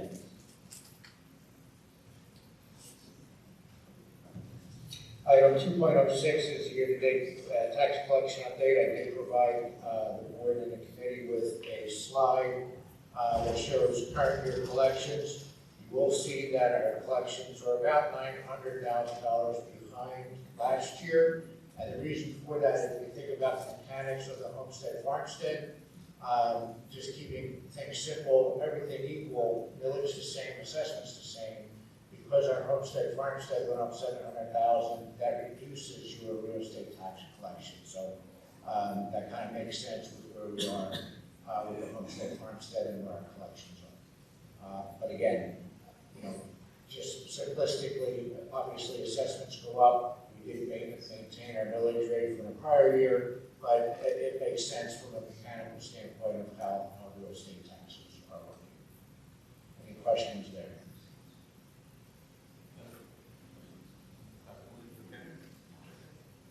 Item 2.07 is the district's investment plan. We update that every year. All we did was change the dates for the new school year. There's been no changes to our Truist Bank, who's our main depository for daily collections. We do use the Pennsylvania School District Liquid Asset Fund for deposits from state and federal entities, and also our deposits from Keystone Tax Collection, but really nothing has changed from last year. Any questions on the investment plan? Okay. Item 2.08 is another annual item. Rashini helps us with the Affordable Care Act reporting that's required. We need to prepare a 1095 outlining the benefits for our employees. This is a new proposal from the Rashini Group to perform this service again for the next cycle, and this will be on the agenda for approval at the end of the month. Sounds good. Okay. Item 2.09, I will turn over to Dr. Koch. Thank you, Mr. Carson. Good evening. This is a quick one. The Technology Department would like to recommend an agreement to be put on the legislative agenda. This is to upgrade the ClearPass appliance, which controls our wireless network. The project is just shy of $10,000. This includes a new virtual appliance, licensing and support for the first year, installation, testing, and training. And this upgrade will provide us the latest level of security management for our wireless network. So just wanted to share that tonight as an informational item and see if there are any questions before we move that forward to the legislative agenda. So do we have there was no proposal attached to the actual agenda. Is there one that we're just going to have that attached to the legislative committee? Yes. Yes, I can just give you a quick summary. Basically, the appliance is about $3,300. The support for the appliance is $2,500. The installation services are about $4,000. So the total is just shy of $10,000. Thank you. Any questions for Dr. Koch? Thank you, sir. Thank you. Right to know legal summary. Item 2.10, right to know legal summary. We started sharing with you last year, as other school districts across the Commonwealth are doing, information relative to the right to know, the Pennsylvania right to know law, and the request that the district receives. Last year, we received 70 right to know requests, which is the highest since I've been here or in my career as a right to know officer.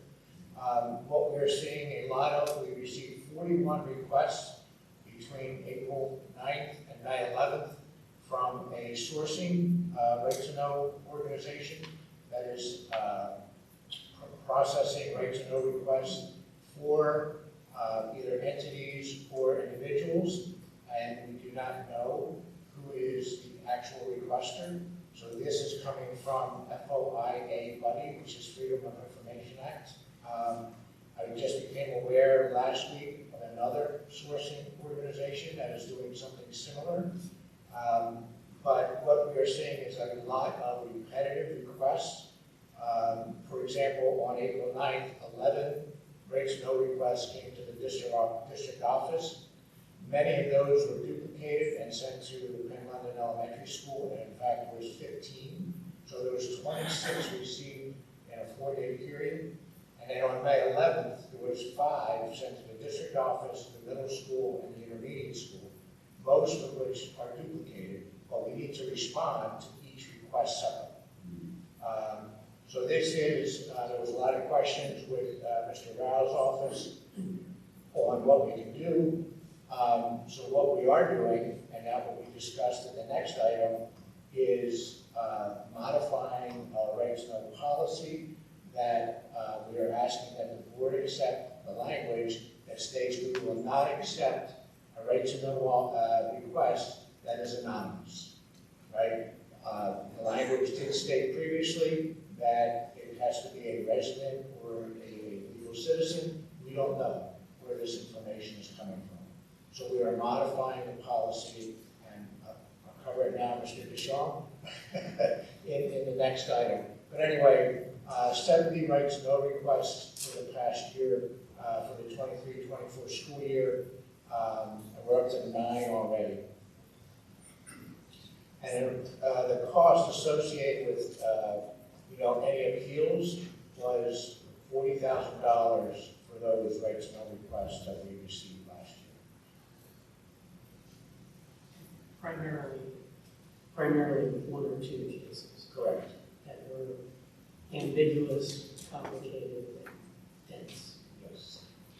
Staff is really good at turning these around without having to resolve this, but there's hair on some of these. Any questions? Dr. Lynn, any questions? Just a quick reminder that there has been legislation kicking around in Harrisburg for a while to stop what they call vexatious requesters. These are these kind of repeat requests that we know are going through sort of these, if you want to call them clearinghouse requesters. So legislation, I think we can get behind and try to save a couple tens of grand for the district.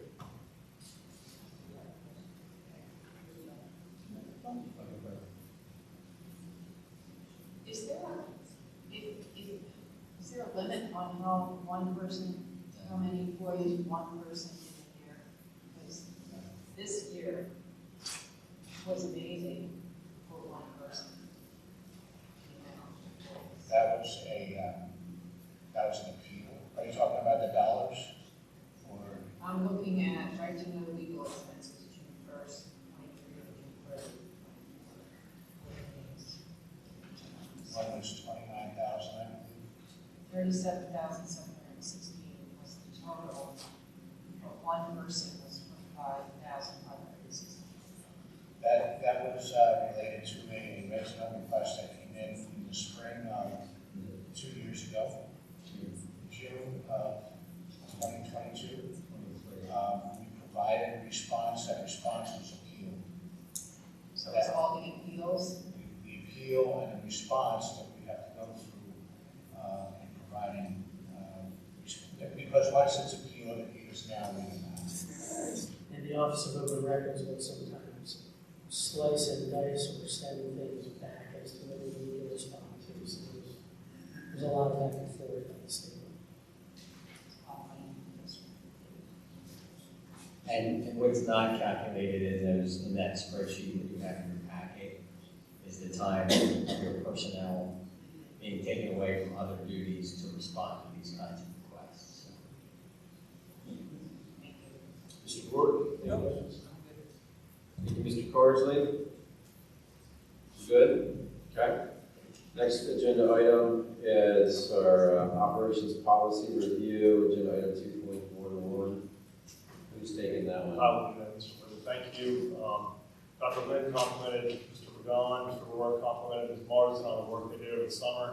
I did a lot of work on policy over the summer. I'm not expecting, starting at 9:09 p.m. to get any commendations from anyone. Okay, I'll keep going right now. Take your time, Scott. So on the policy we will review this evening would be with your recommendation, move to first reading in this month's legislative meeting later in September. There are several policies on the agenda. There are a lot of similar policies, and I've grouped them and we can discuss them in a way that I'll be able to make this as efficient and effective as possible. I'd like to start with policy 323, 423, and 523.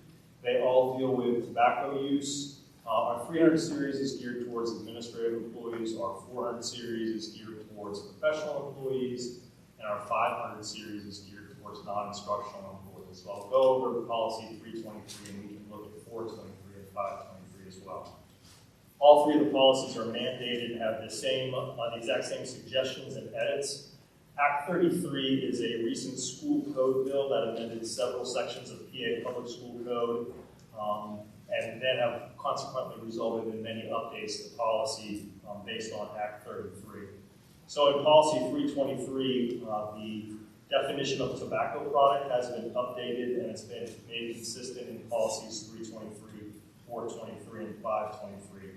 The definition and throughout the policy was updated to remove language that specifically listed jewel products as an example of a tobacco and a vaping product. The prevalence of Juul as a brand name is really not existent anymore because there are so many more brands of e-cigarettes, and there are also legal settlements between Juul and the Pennsylvania Attorney General's office. Because of that, the specific brand name has been removed from policies. So that's one update on policy 323, 423, and 523. There's also a change in reporting incidents regarding tobacco and vaping to the state. The name of the report that's used is now changed to the Annual School Safety and Security Incidents Report. And Act 33 also led to the removal of school code language outlined in the Office of Safe Schools from PDE, and shifted the responsibility of collecting information away from the Office of State Schools, and they just assigned that to the Pennsylvania Department of Education.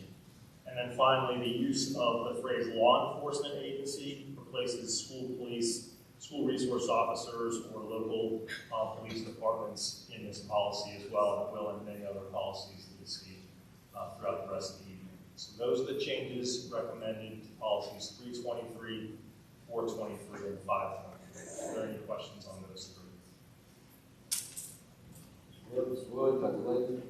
My only question would be, maybe it's not necessarily policy related, but do we have,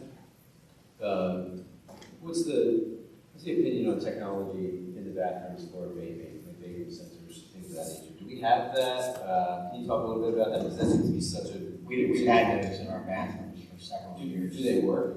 Well, this is the thing. It's more of a deterrent than anything. They're designed to pick up smoke sensation, as well as they're also noise detectors too. So when we first did this, Scott, you were a high school principal here. That's correct. Right? So this was, I would say, going back like 9 years ago.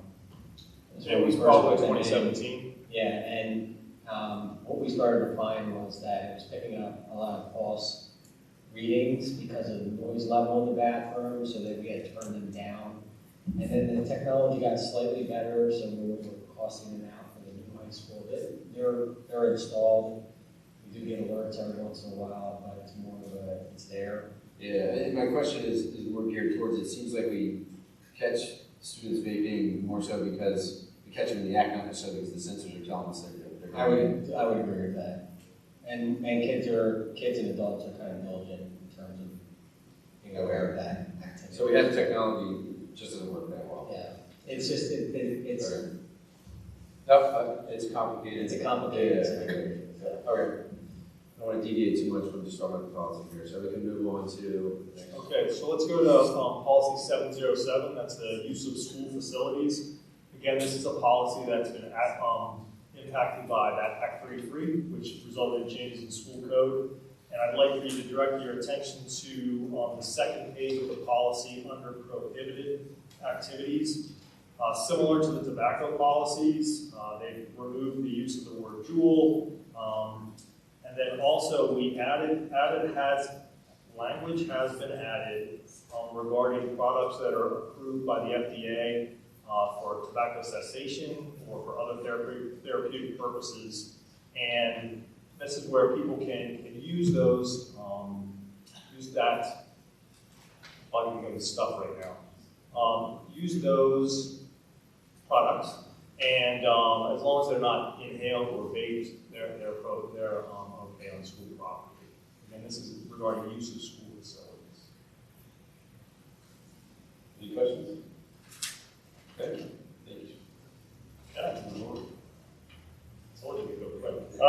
Policy 904, also very similar. This is public attendance at school events.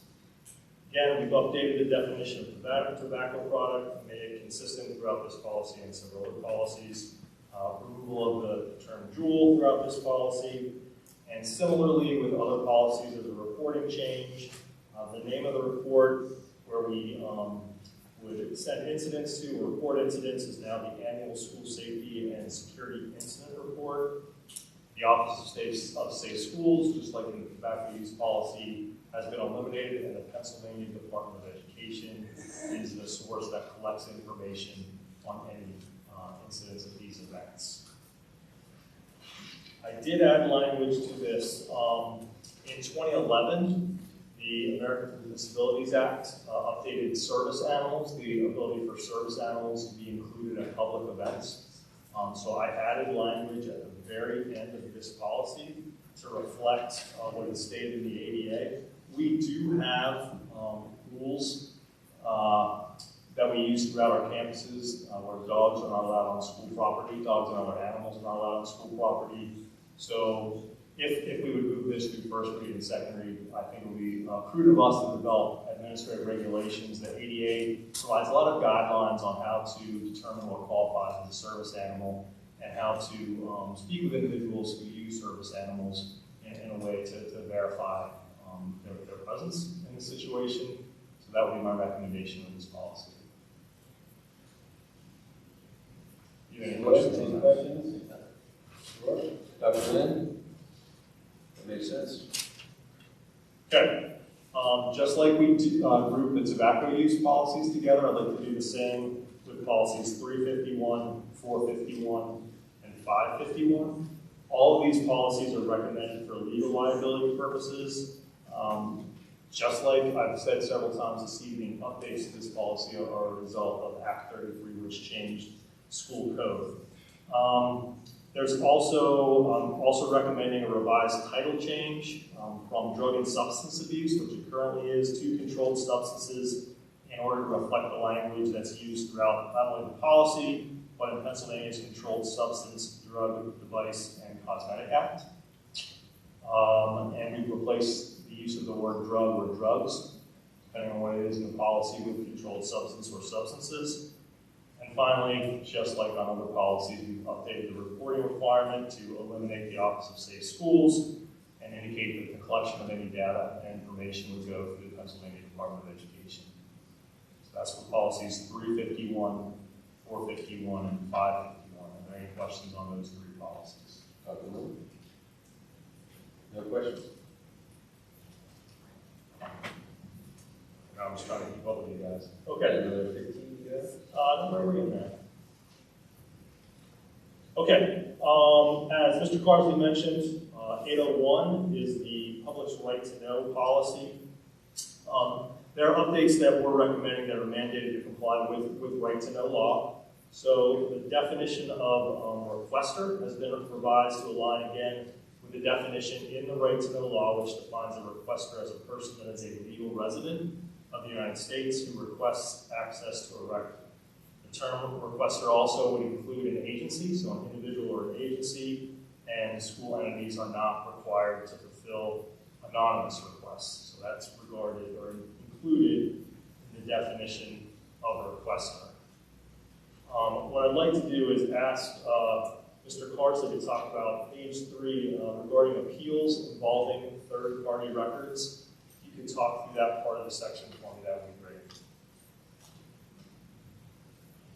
What has to happen, if there's an appeal and the information affects a third party, there has to be notice to the third party that their information could be subject or is subject to a right to know response. So this discusses the notification period of 7 days for that notification. I did notice a typo in line. The second line, it says legal of security. That should say legal or security, so that'll be fixed.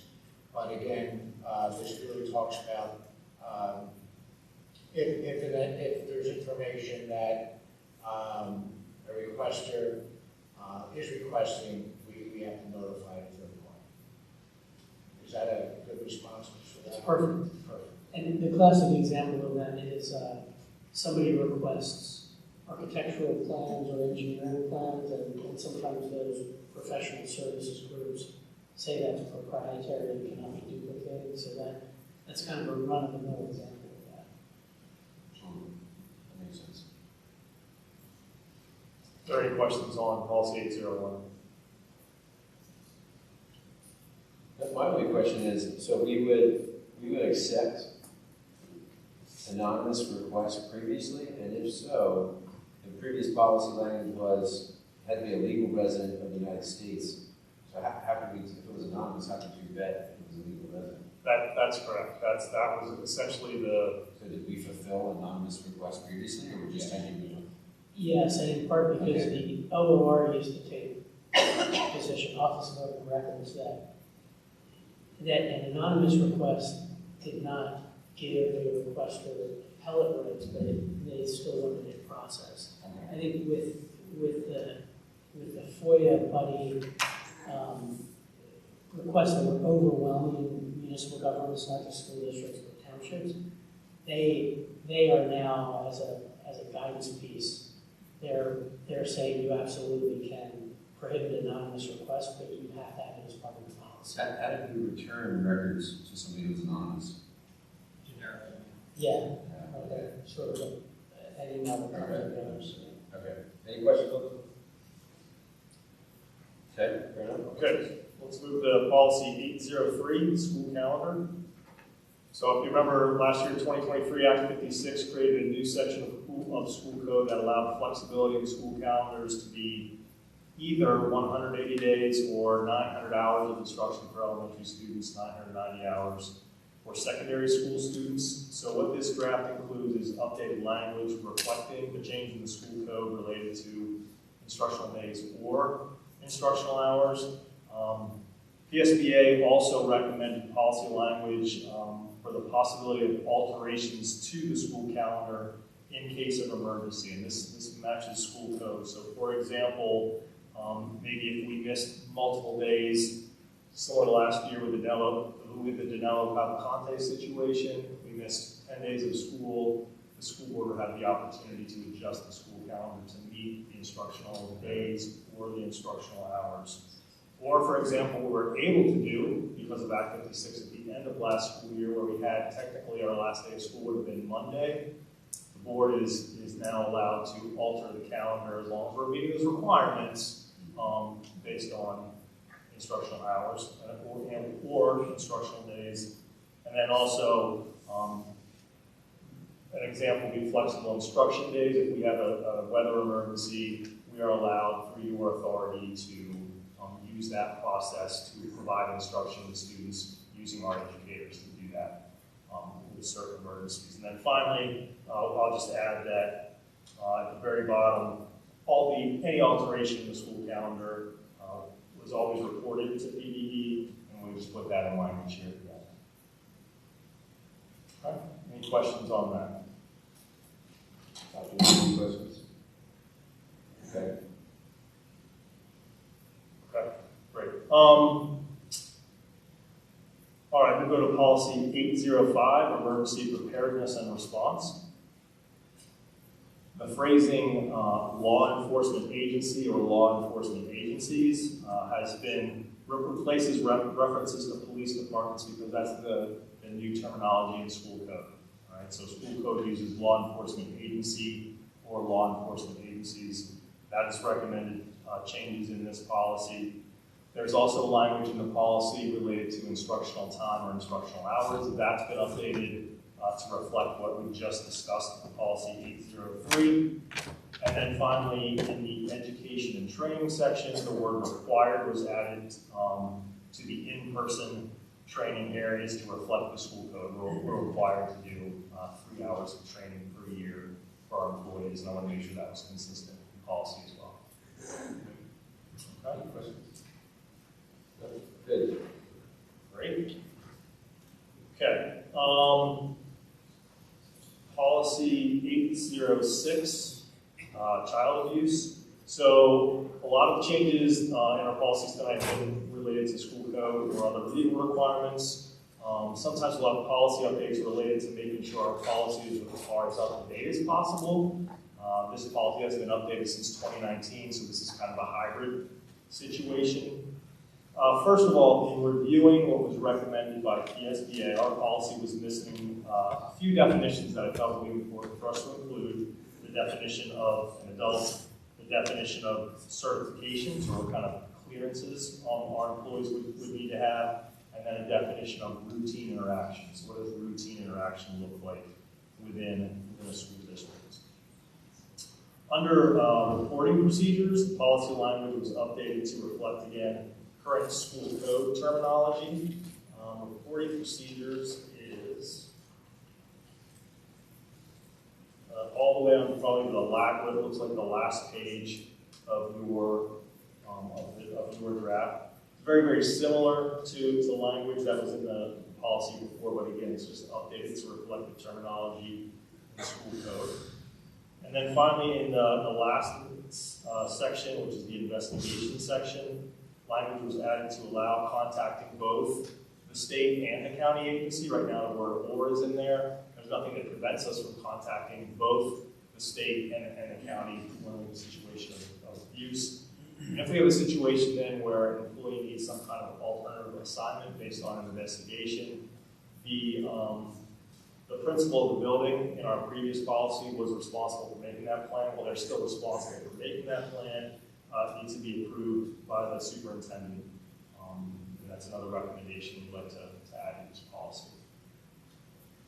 Any questions on policy 806?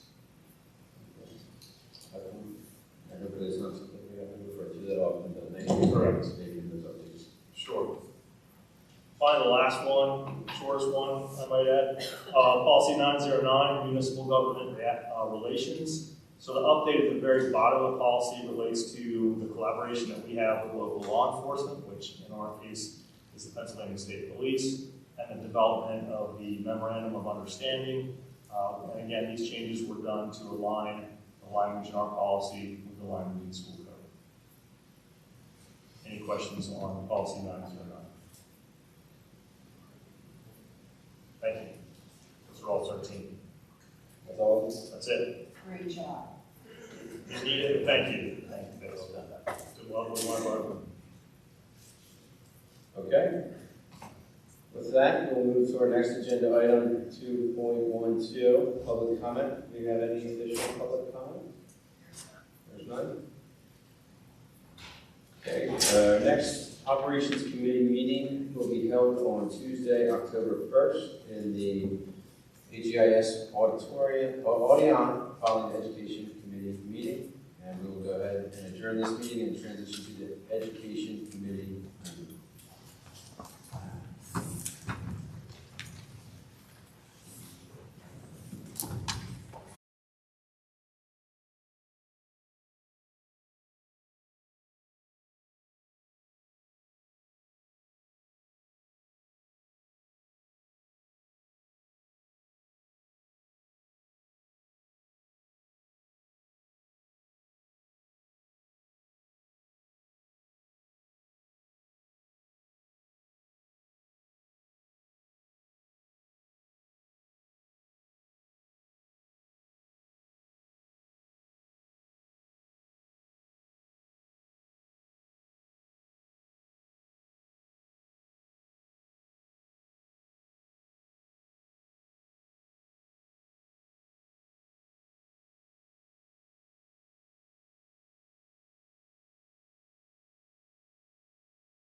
are two committees this evening, and that is the Education Committee.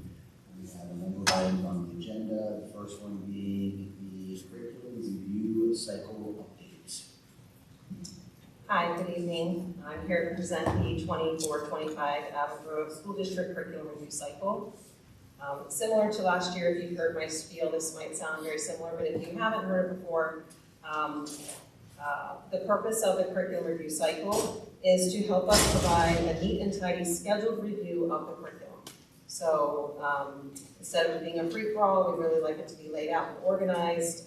Another purpose is to keep our curriculum updated and current and future ready, as well as it helps with budgeting and also with coherence. So this schedule really kind of helps us keep the curriculum review of each of the content areas on track. As you can see on the first chart that you have that's color-coded, I don't have privileges to run off colored copies anymore. I ran too many colored copies apparently, and it denied me. So I apologize for you only having a copy of the black and white, but it serves its purpose. So you can see on this one, this is just a nice overview. It's almost like a cheat sheet to just see how the curriculum lays out over the next 7 years actually. And on the left-hand side, you see each of the departments and content areas. And then down at the bottom, you can see the key kind of provides those stages of the curriculum review cycle for you to preview. All of this is posted on the website under the Teaching and Learning Department. And you just go down the left side and you can see it under curriculum review cycle. So all of this is available on the website as well. So I'm going to now transition to this chart and just quickly go through some of the highlights. In stage 1 this year, we have English Language Arts, English Language Development, Guidance K-5, and Language Immersion. And Language Immersion Grade 3 is italicized because it's kind of ongoing as we're building it, as we're offering it, we're building it. So it just kind of, you can see how it transitions with each of the curriculum review cycles. You can see language immersion is always present there.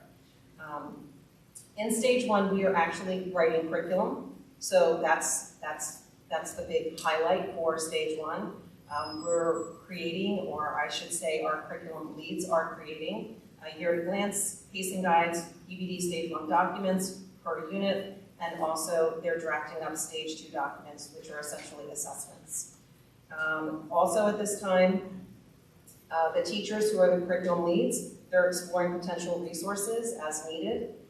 And they're also working on a vertical articulation where they speak across grade levels to make sure that our content is not being repeated. And we're making sure we're kind of building on the year before and the year after. There's not often times where teachers get to talk across grade levels, so this is a really nice opportunity for them. And so then in stage 2, we have teachers working on continuing to work on stage 2 documents. We have music, science. All of science has moved to stage 2 this year. That was a big lift for Dr. Berardi and his team last year. The teachers did an amazing job. The curriculum leads did an amazing job with writing stage 1 of the curriculum. So this year, you'll be hearing more about professional learning and also stage 2 documents, which are the assessments, are now being refined and actually implemented and put into effect. So mostly what's happening in stage 2 are the assessments, but also professional learning for teachers. And especially with science being new with the STEEL standards, there's a lot of professional learning that's being offered to the teachers, either in PLC times or on in-service days. Dr. Berardi has quite a schedule laid out for the year for the teachers to really dig into those STEEL standards and learn them in depth. And there's also just trying out and implementing the new resources, especially with science being new. The resources are new to the teachers, so they have an opportunity to kind of dig in and try out the resources and then study that implementation during their PLCs and report back to each other and talk about what's working, what's not working, and making tweaks along the way. In stage 3, stage 3 is unique. It has 2 years, so it spans 2 years. Our curriculum review cycle is 6 years, so stage 3 is where we spend most of our time. And that's where teachers just get better at implementing the curriculum. So there's 2 years with this. We have Art, who's in stage 3, year 1, also business and computer science, phys ed, grades 6 through 12, and language immersion, grade 1. And then also in stage 3, year 2, we have social studies, world language, and language immersion grade K. Here, it's just ongoing professional learning as needed and continuing to monitor the progress of the curriculum, always making tweaks along the way. The teachers and the curriculum leads have full autonomy to make changes as needed based on the input within the teams. So our curriculum is written by our teachers for our students. We're really proud of that our teachers are so heavily involved in grading curriculum. So this is really their chance to kind of look at data, analyze data, and then just make, kind of like monitor the progress within the classrooms. Stage 4 then is instructional technology and applied engineering. These are our STEM courses, our tech ed courses, video production, advanced materials, things of that nature. And in stage 4, this is where we start to really truly evaluate the curriculum, because now it should be solid. Because this is where we're really looking at a solid curriculum, and we're looking at getting feedback from teachers. They complete a needs assessment, and we start to kind of gear up for stage 5, which is almost starting all over again. In stage 5, we take a really closer look at the needs assessment. We look at other data. We look at PSSA scores, Keystone scores, common assessment data, and the curriculum leads are chosen. Some of them re-up for another cycle. Some of them are like, I'm tapping out, letting somebody else kind of take on this big endeavor. And during this time, we're identifying the curriculum leads, we're creating the curriculum overview document, or going back through the curriculum overview document to see if it needs to be revised in any way. We're taking inventory of our current resources, considering other possible new resources as needed, and then just doing, this is a time to research and kind of think about how we can keep our curriculum updated and fresh. So this would be family and consumer sciences in stage 5, health, mathematics, and phys ed grades K through 5. I just want to finish by saying that, again, I'm going to give a big shout out to our curriculum leads. They are amazing teachers. I have teachers that I have been working with, and my team has been working with for years. They just put their heart and soul into the curriculum, and some of them won't give it up because they love it so much. But it is a lot of work, and we couldn't do it without them. And also the administrators support us as well. In each of the buildings, our job is one that we couldn't do without the administrative support. So we always like to say thank you to them as well. And I'm happy to answer any questions that you might have at this time. Thank you again so much. Any questions from my fellow committee members? Okay, once again, thank you so much for the update. Really Thanks so much. Thanks for sticking it out. It's obviously later than usual, but I really do appreciate that. Okay, that takes us now to the second hour of the agenda, which is the high school makerspace project update.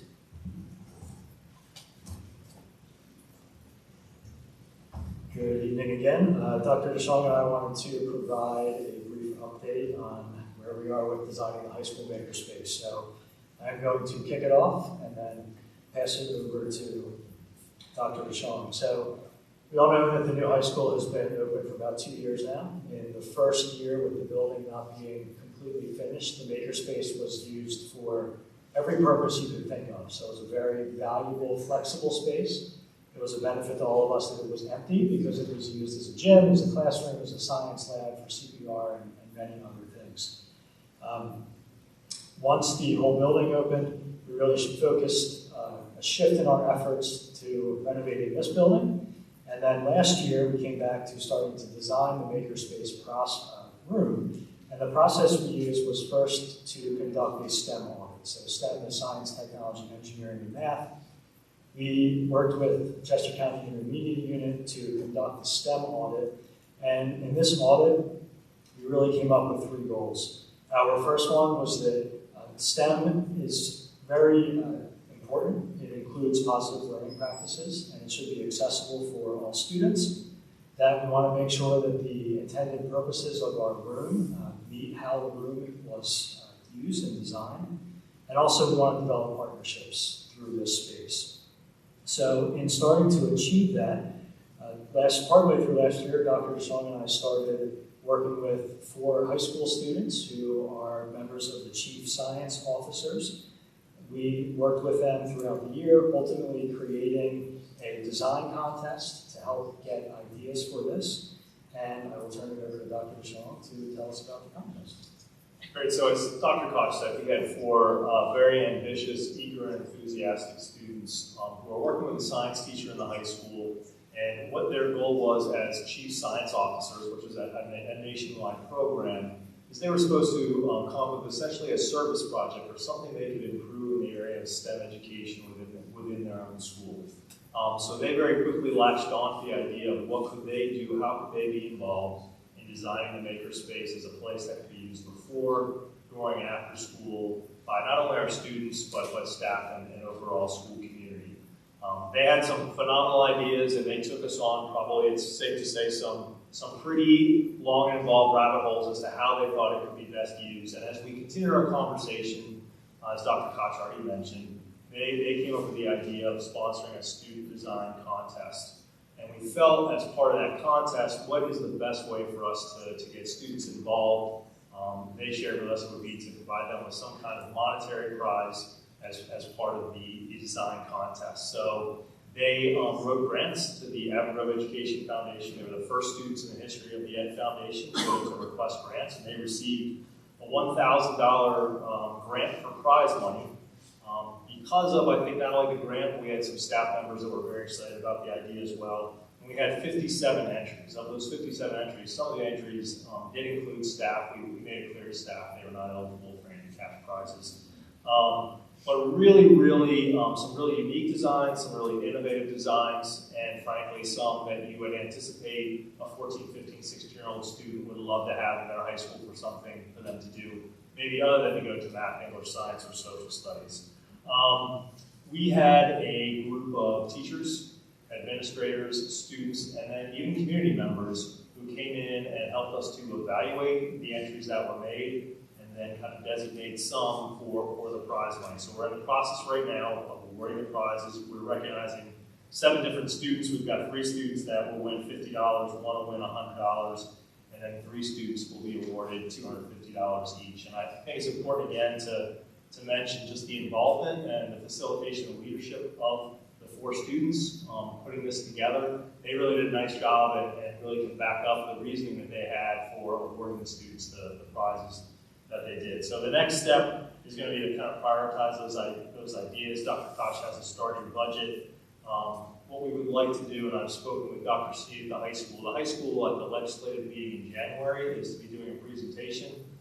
We'd like for the students to come to that presentation and really go into detail about the process that they followed, kind of highlight some of the ideas for you, show you what the ideas were, and then just talk about how things are moving forward.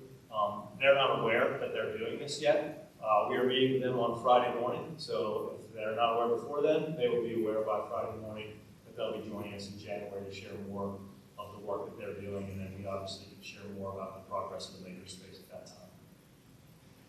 Anything else, Dr. Koch? Just to give you a brief idea of some of the concepts that came out of this. So the criteria for the prize money was really that the idea was something that brought value to the process, and then an idea that really the contribution was hopefully going to be used. We also had some students who did amazing renderings. Their skills were just phenomenal, and we recognize some of that work as well. So we have ideas everywhere from things like green walls, like the hydroponics. We've seen it at Penn London, to storage cabinets, to multicolor maker bots, which are 3D printers, different virtual reality options, including a virtual reality treadmill, which is a new idea in the VR space. But also things like vinyl cutters, some light machinery and tools that could be used to continue to create the space. So if we want to decorate the space, instead of purchasing things that are necessarily decorations, why can't we purchase equipment for our students to then design the space? We had a suggestion for some kinetic sculptures, which is something that we could 3D print. So we really started coming along this idea of, let's make this a space where we purchase some initial equipment that then can aid to building out the rest of the space. So we really like that idea. There's other ideas like robotic arms and flexible furniture and some displays for esports and things like that. But we have a list that we're working off of from all the design contest ideas, and it's exciting to keep moving forward with these students. Okay, thank you very much. Any questions or comments from my fellow committee members?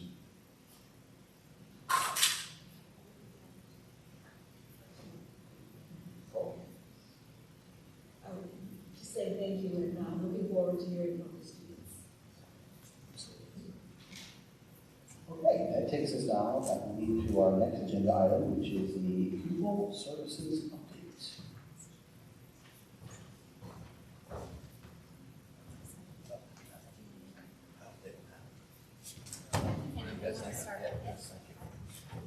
My apologies. Good evening, everyone. Sorry about that. I thought you had this on your computer, but you have a copy that's coming to you right now. My update is about the cyclical monitoring for special education, so I'm here on behalf of our team this evening to just talk a little bit about what we're going to go through over the next several months in preparation for our audit. It will be in February. We start that process early on in August with our training of teachers, review of all the things that we need to make sure that we're doing from our self-assessment that we do. And ultimately, it is a 6-year cycle that we go through this. So we did this about 6 years ago. The state will come in, we'll audit our paperwork. They randomly select students as well as teachers and interview administrators along through this process. We highlighted about 7 items that we think were key components of this, making sure that we're following IDEA, which is Individual with Disabilities Act, and making sure that we're providing faith for our students as well, and that we're in compliance with all of those things. Ultimately, we need to provide the least restrictive environment for our students to participate in, and basically what that means is we're presenting them with general ed curriculum when it's appropriate. So these are some of the things that we will go through. They will go through our training for our staff as well. They'll look at our parent engagement with our special education families, K-12. So these are just some of the items, and I thought the outline you had there. Ultimately, what this is for an opportunity, and this is what we told our teachers, an opportunity for us to continuously improve, continuously grow, and make sure that we're providing the best services for our kids. So that's really how we're looking at this, and our team is moving forward with that in mind. So I'm happy to answer any questions you may have. Any questions? All right, thank you. Thank you so much for the update. Appreciate it.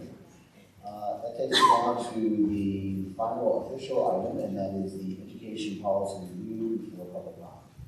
Thank you, Mr. Engel. We have 6 policies to review this evening, similar to the operations committee. The 6 policies we'll review with your recommendation ideally would be moved towards first reading by the full board at the legislative meeting at the end of this month.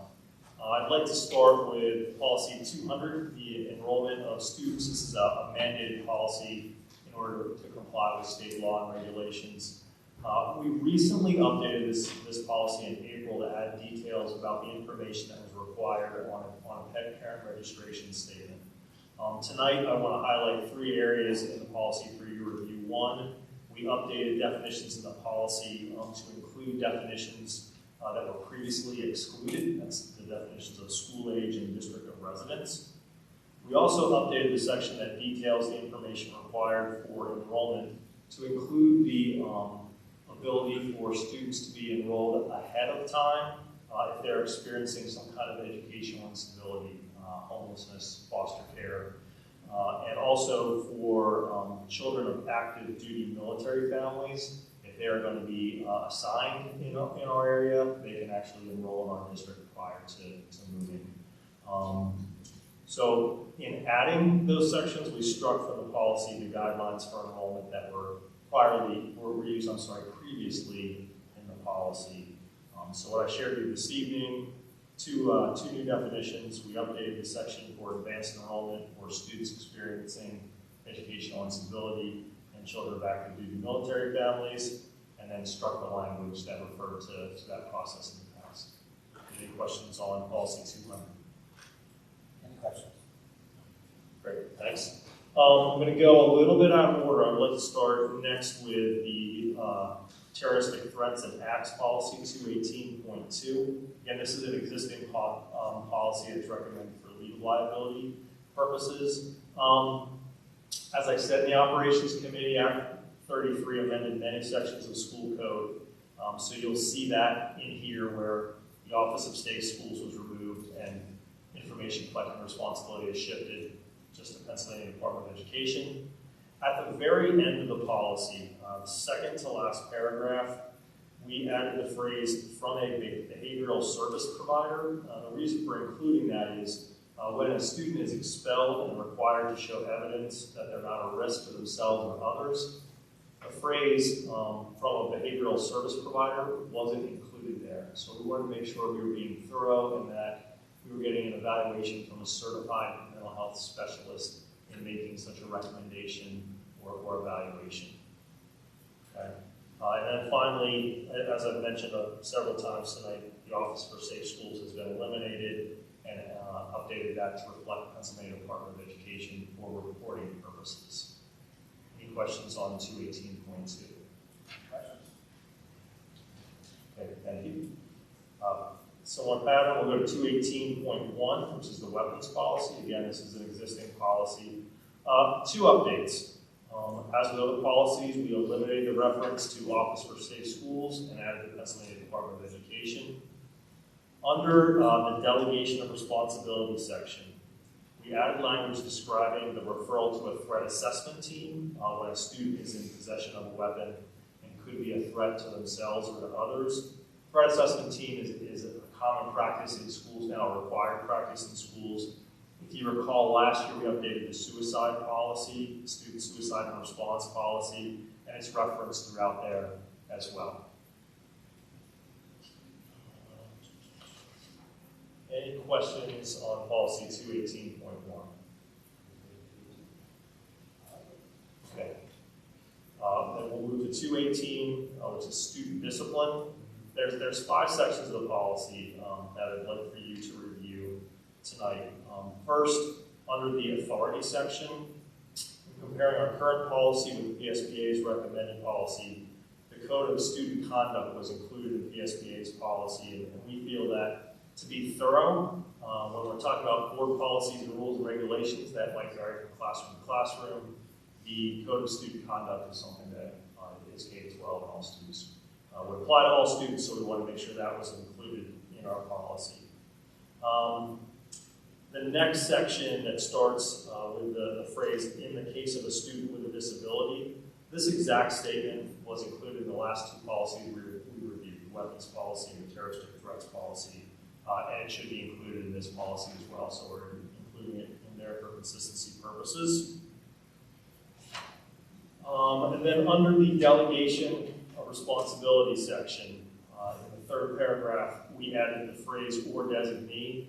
Again, this matches with PSBA's recommended policy, and the practice in our schools is the building principal is in charge of discipline, but we also have assistant principals that help with assigning discipline, and in a lot of cases take that over. So we wanted to make sure that was reflected, that could be the building principal or the building principal's designee to carry that out. And then finally, move into the referral to law enforcement and reporting requirements. This section was expanded a lot to match school code and the reporting requirements to local law enforcement agencies. So kind of in summary, what you're reading there, one is the definition of an incident, what type of an incident has to occur for it to be reportable. Second, the notification of the communication with the involved parties in an incident, and what must be shared by the school with those parties in such a communication. And then finally, when a referral to the threat assessment team, which we referred to before, when a referral to that team is warranted. There are 2 reports related to overall discipline. One has to do with Pennsylvania Department of Education, and then the other has to deal with, it still goes to PDE, but it focuses specifically on incidents that are reported to the police. We collaborate, again, with the Pennsylvania State Police as they're our local law enforcement agency to make sure our policy, or I'm sorry, our data matches with them, with questions for me on policy 218? Okay. The tobacco use policy, we had gone over the tobacco use policy for employees. This is essentially the same policy for students. This policy's been updated to make it consistent with policy 323, 423, and 523. Remove references to Juul as a product. Finally, under the reporting section, the name of the report is now the Annual School Safety and Security Incidents Report. And the Office for Safe Schools reference has been removed, and there's now a reference just to the Pennsylvania Department of Education. Any questions on policy 222? Okay, great. And then finally, policy 227. We'd like to change the title of this to Controlled Substances and Paraphernalia. That matches the PSBA recommendation. Policy, again, Act 33, James School Code, especially regarding incident reporting and our responsibilities of reporting. That's reflected in this policy. The purpose statement, the Pennsylvania School Board Association recommended expanding the purpose statement to clarify that the policy prohibits the use of controlled substances except when permitted by law or board policy addressing medication use, which really makes sense. And finally, under the definition, the policy was last updated, as you can see, in 2017. As we looked at PSBA's recommendation and some policies that are currently being used by other districts, we wanted to expand the definition to make sure it reflects the different types of controlled substances, including definitions for under the influence and lookalike drug. And then last but not least, all the way at the end of the policy, the language has been updated to indicate that our annual reporting is due to the Pennsylvania Department of Education by July 31st. Any questions on policy 227? Okay. All right. Thank you. That takes us now to our public comment section, and we have. Okay, so we have. So it looks like we have a number of people who have asked to have some comments on the agenda items. So the first individual we have is Sandy Bowman from London Township.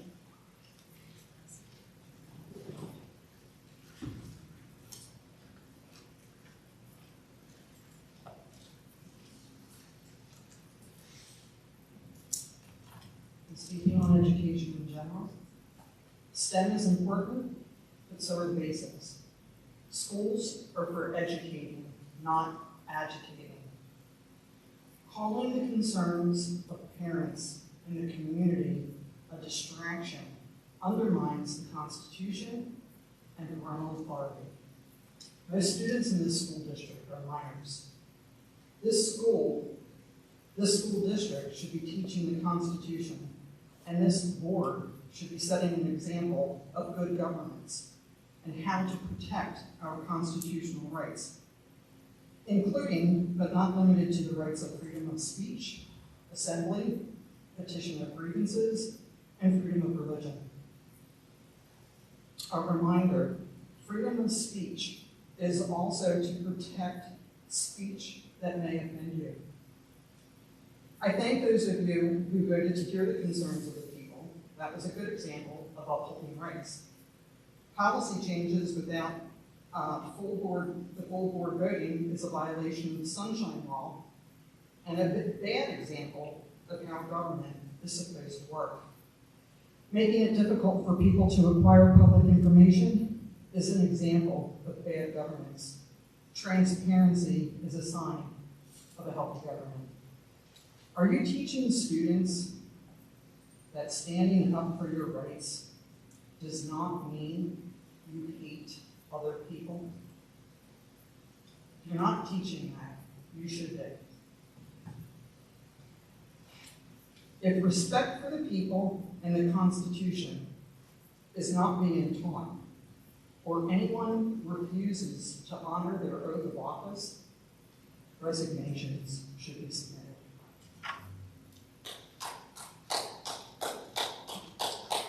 Okay, that takes us to our next public comment, and that is from Ms. Natalie Ortega from Franklin Township.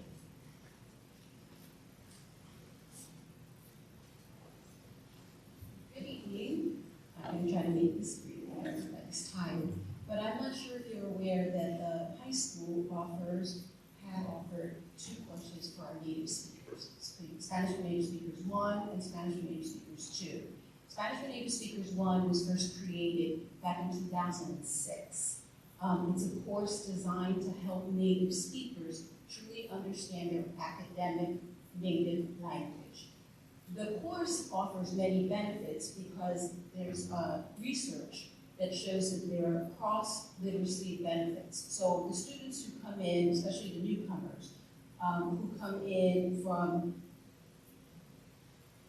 Latin America, Central America, what have you, many of them do not have a high level of academics because given their circumstances. These students are often placed simultaneously in the Spanish for Native Speakers 1 course along with their English language courses. That course was suspended, eliminated, what have you, at the beginning of the school year. And I guess I questioned why. And I asked the board to question why.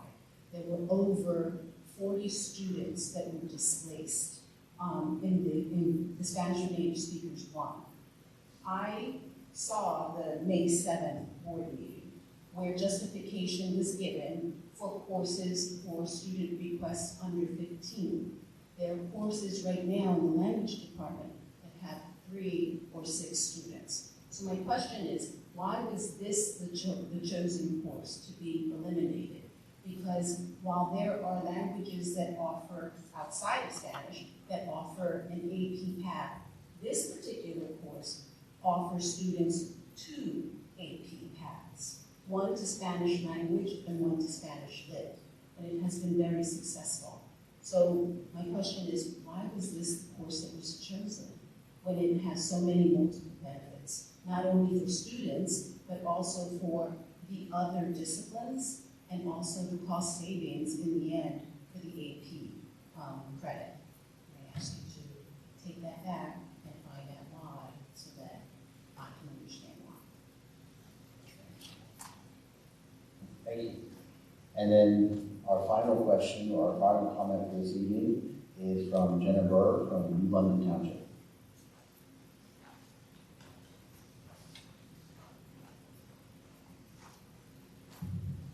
Thank you. Keep it quick so we can all get out of here. You got it right though with the question about my other passion tonight. Maybe I'm more passionate about it, science. So I know we have a new science curriculum. I heard about it at back to school night. And then with hearing tonight the curriculum process, I forget the official term, but the process with step 1, step 2, step 3, for it's 2 years, and then step 4. My question is, science is currently in step 2. My understanding is the assessments are not designed yet, and my understanding, I believe, is that the assessments will not be given this year. So my son, who's in 5th grade to me is a fairly substantial grade. I can't help but feeling like he's getting gypped out of the full curriculum that my daughter will see in 5th grade in 2 years from now. So my question is that true that the curriculum's really not full yet until we get through phase 2 and get into the working together as teachers to make it even better in phase 3 over the 2 years? And how are we ensuring that the kids that are having science this year are getting the full intent of the curriculum? So again, you have my email. Thank you for reaching out last time after the meeting, and I'll stay in touch. Thanks. Good night. All right, I believe that's all we have for public comment. That takes us to the reminder of our upcoming meeting, which will be on Tuesday, October 1st at 6 p.m. and we'll be back in the Avon over at AGI. And with that, I would like to move to adjournment. I want to thank everybody for coming out this evening for both meetings, and have a great night.